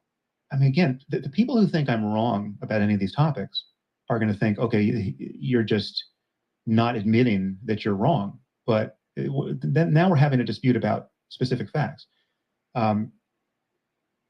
There are things that I believed about COVID or worried might be true about COVID 2 years ago that I no longer believe or I'm not so worried about now, and vice versa. I mean, like things have flipped. Certain things have flipped upside down. The question is, was I wrong? So here's a cartoon version of it, but this is something I said probably 18 months ago, and it's still true. You know, when I saw what Brett was doing on COVID, you know, let's call it 2 years ago, I said, even if he's right, if it turns out that ivermectin is a panacea and the mRNA vaccines kill millions of people, right? He's still wrong right now. His reasoning is still flawed right now. What? How does that make any sense? So even if it turns out he's right and I'm wrong, he's still wrong because I don't like the way he's reasoning right now? What? This guy is an idiot. It makes no sense. I don't know how anybody can listen to Sam Harris and think they're getting anything near truth. What is going on? Edward Cobb says, we're going to capture you, DPH. You've been warned. Thanks, bro. Oh, my gosh. That doesn't even make sense. So even if he's right, he's still wrong because the way he's reasoning right now. What? That makes no sense, dude. You're an idiot. His facts still suck right now, right? And his confidence is unjustified now. That was true then. That will always be true then, right? And so not much has changed for me to revisit any of my time points along the way. Again, I will totally concede that if I had teenage boys and their schools were demanding that they be vaccinated with the mRNA vaccine, I would be powerfully annoyed, right? I would be annoyed. I would be a little annoyed, powerfully annoyed. Dude, shut up, dude. You found out that it freaking causes pericarditis and myocarditis, especially in men. It causes infertility, blood clots. Dude, wake up, man. Wake up. This dude, his podcast is called Wake Up. This dude is the most asleep you can imagine. It makes no sense. Yeah, Sam Harris. His facts suck. I wouldn't know what I was going to do, and I would be doing more research about myocarditis, and I'd be badgering our doctors, and I would be worried that we have a medical system and a pharmaceutical system and a healthcare system and a public health system that's not incentivized to look at any of this in a fine-grained way, and they just want one blanket admonition to the entire population: just take the shot, you idiots. I view that largely as a result, a panicked response to the misinformation explosion that happened, and the populist resistance animated by misinformation that just made it impossible to get anyone to cooperate, right? So it's just, part of it is, again, a pendulum swing in the wrong direction. Somewhat analogous to the woke response to Trump and the Trumpist response to woke, right? So there's a lot of people have just gotten pushed around for bad reasons, but understandable reasons. But yes, there are caveats to my, things have changed about my view of COVID. But the question is, if you roll back the clock 18 months, was I wrong to want to platform Eric Topol, a very well-respected cardiologist, on this topic, or Nicholas Christakis to talk about the network effects of whether we should close schools, right? He's written a book on COVID. He's network effects are his wheelhouse. Oh, he's written a book on COVID, dude. Dr. Robert Malone, who you called a quack, created the mRNA platform. Dr. Peter McCullough is the #1 cardiologist that you called a quack. And you're like, well, this guy, he wrote a book and he's totally in agreement with my opinion. So am I the bad guy? No, dude, you're an idiot. Both as an MD and as a sociologist, there was a lot that we believed we knew about the efficacy of closing schools during pandemics, right? During the Spanish flu pandemic and others, right? But there's a lot we didn't know about COVID. We didn't know how negligible the effects would be on kids compared to older people. We didn't know, like, Well, my problem, I really enjoyed your conversation with Artopo, but also didn't. So he's one of the great communicators in many ways on Twitter, like distillation of the current data. But I hope I'm not overstating it, but there is a bit of an arrogance from him that I think could be explained by him being exhausted by being constantly attacked by conspiracy theory, like anti-vaxxers. Yeah. To me, the same thing happens with people that start drifting to being right-wing. If you're too right-wing or you don't like the jibby jabs, Lex Friedman says you got to watch out. Is to get attacked so much by the left, they become almost irrational and arrogant in their beliefs. And I felt your conversation with Eric Topol did not sufficiently empathize with people that have skepticism, but also did not sufficiently communicate uncertainty we have. So like many of the decisions you made, many of the things you were talking about, we're kind of saying there's a lot of uncertainty, but this is the best thing we could do now. Well, it was a forced choice. You're going to get COVID. Do you want to be vaccinated when you get it? Right. That was always... Definitely not. And now they're saying that the new one is much more, that the people who are getting the new virus are all jabbed. Ironic, right? Okay, we're going to skip here and we're going to go to the last one, which is Elon Musk. And we're just going to play a quick bite of it, but you can get a feel for it. You've had, and I hope still have, a friendship with Elon Musk, especially over the topic of AI. You have a lot of interesting ideas that you both share, concerns that you both share. Well, let me first ask, what do you admire most about Elon? Well, I had a lot of fun with Elon. I liked Elon a lot. I mean, Elon, I knew as a friend. I liked a lot, and it's not going to surprise anyone. I mean, he's done and he's continuing to do amazing things, and I think he's, I think many of his aspirations are realized. The world will be a much better place. I think it's amazing to see what he's built and what he's attempted to build and what he may yet build. So Tesla, with SpaceX, with I'm a fan of almost all of that. I mean, there are wrinkles to a lot of that, or some of that. Yeah, people are saying Lex is cringe, very cringe, man. I've never watched a Lex Friedman. One, I can't get through. I've never been able to get through a whole podcast, but I find the dude very annoying. I cannot listen to Lex Friedman very long. I find him very. It's always the most milquetoast normie takes, and we're supposed to believe this guy's like a genius. Give me a break, dude. Humans are full of wrinkles. There's something very Trumpian about how he's acting on Twitter. I mean, Twitter. I think he thinks Twitter's great. He bought the place because he thinks it's so great. I think Twitter's driving him crazy. Right. I think he's needlessly complicating his life. And yes, Twitter or X is driving Elon crazy. Meanwhile, look at Sam Harris. If anybody's crazy, if anybody's gone mad, it's you, bro. You've lost your mind, man. You've lost your mind. Harming his reputation and creating a lot of noise and harming a lot of other people. I mean, so like the thing that I objected to with him on Twitter is not that he bought it and made changes to it. I mean, that was not, I remain agnostic as to whether or not he can improve the platform. It was how he was personally behaving on Twitter, not just toward me, but toward the world. I think when you forward an article about Nancy Pelosi's husband being attacked, not as he was by some lunatic, but that it's some gay tryst gone awry, right? That's not what it seems. And you link to a website that previously claimed that Hillary Clinton was dead and that a body double was campaigning in her place. That thing was exploding in Trumpistan as a conspiracy theory, right? And it was having its effect. And it matters that he was signal boosting it in front of 130 million people.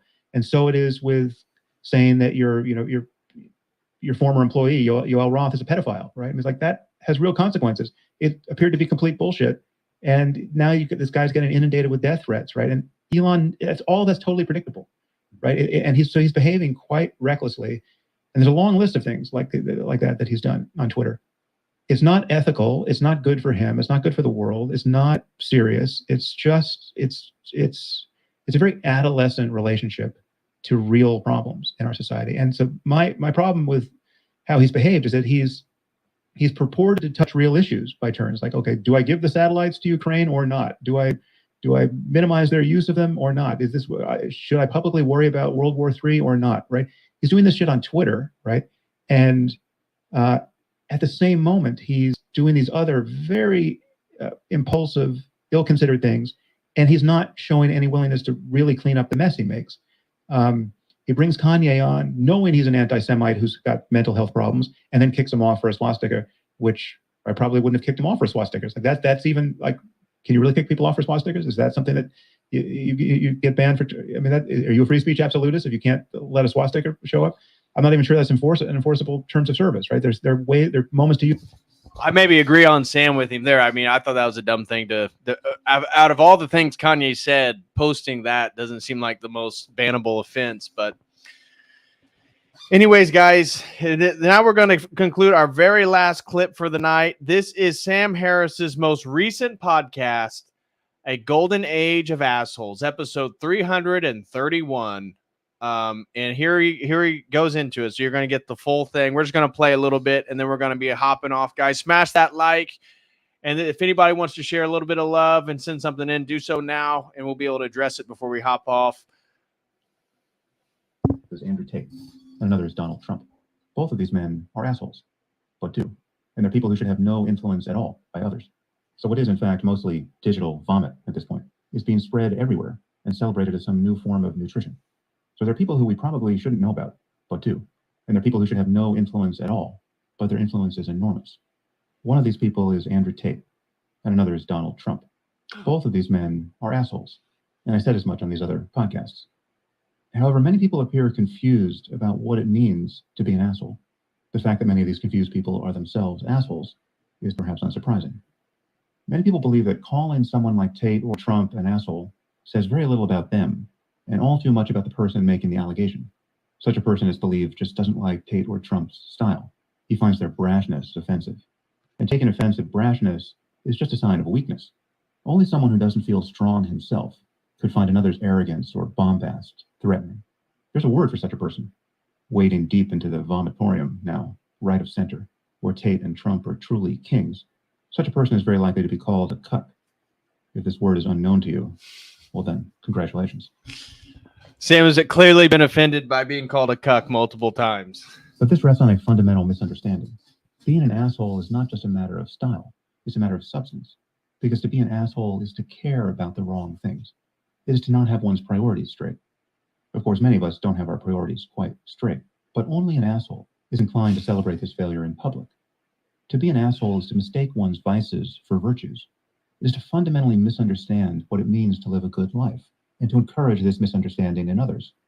It is to mistake shamelessness for integrity, and a furious self-absorption for strength. An asshole is not just someone who lacks civility or tact. In fact, assholes can be superficially charming, and probably must be to succeed. The problem is never just on the surface, whatever can be seen there. It's at the core. The problem with assholes is that though they might occasionally appear to care about other things and other people, they only truly care about themselves. Whatever causes they attach to just inflate the self. Whatever love they express is instrumental. Of course, we are all assholes some of the time. We all have our moments of pettiness and vanity and duplicity and callousness.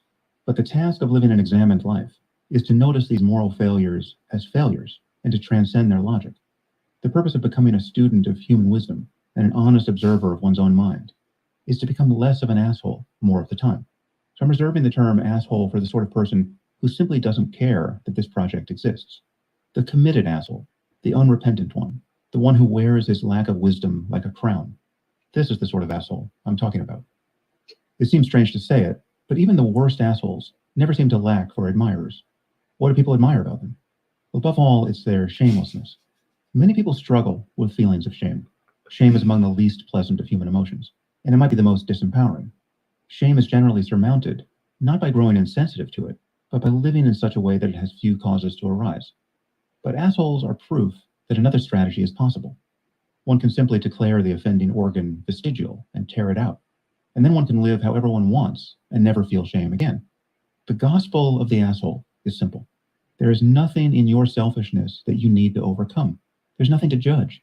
And all right, so you get it. We're done here. I can only handle. I've listened to too much Sam Harris today, guys. It has been unbearable. So I am done. I appreciate it. I want to give everybody a very special thank you who super chatted.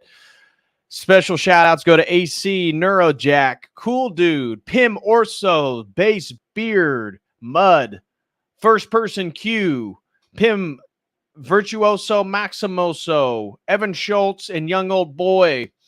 In addition, Harry Serpanos, Sam Schwab, Bowman 538. Guys, thank you so very, very, very, very much for your guys' support tonight. I truly do appreciate it. I hope you guys enjoyed tonight's stream. This is going to conclude. Has Sam Harris lost his mind? And in fact, he has. I think that's quite clear. And again, this last clip that we played is his most recent podcast. This is 6 days ago. And he is still talking about Trump. He can't talk about anything but Trump. You know, that'd be the rebuttal. He's upset because Brett and Heather Weinstein talk about the COOF and the vax. Well, bro, you've done over 100 podcasts talking about Trump, man. Like, it's better to talk about a subject than a person over and over. And so what's his new insightful podcast? The Religion of the Asshole. And he gets into Donald Trump, Andrew Tate, and his former friend, Elon Musk. Sad, Sam. Very sad, man.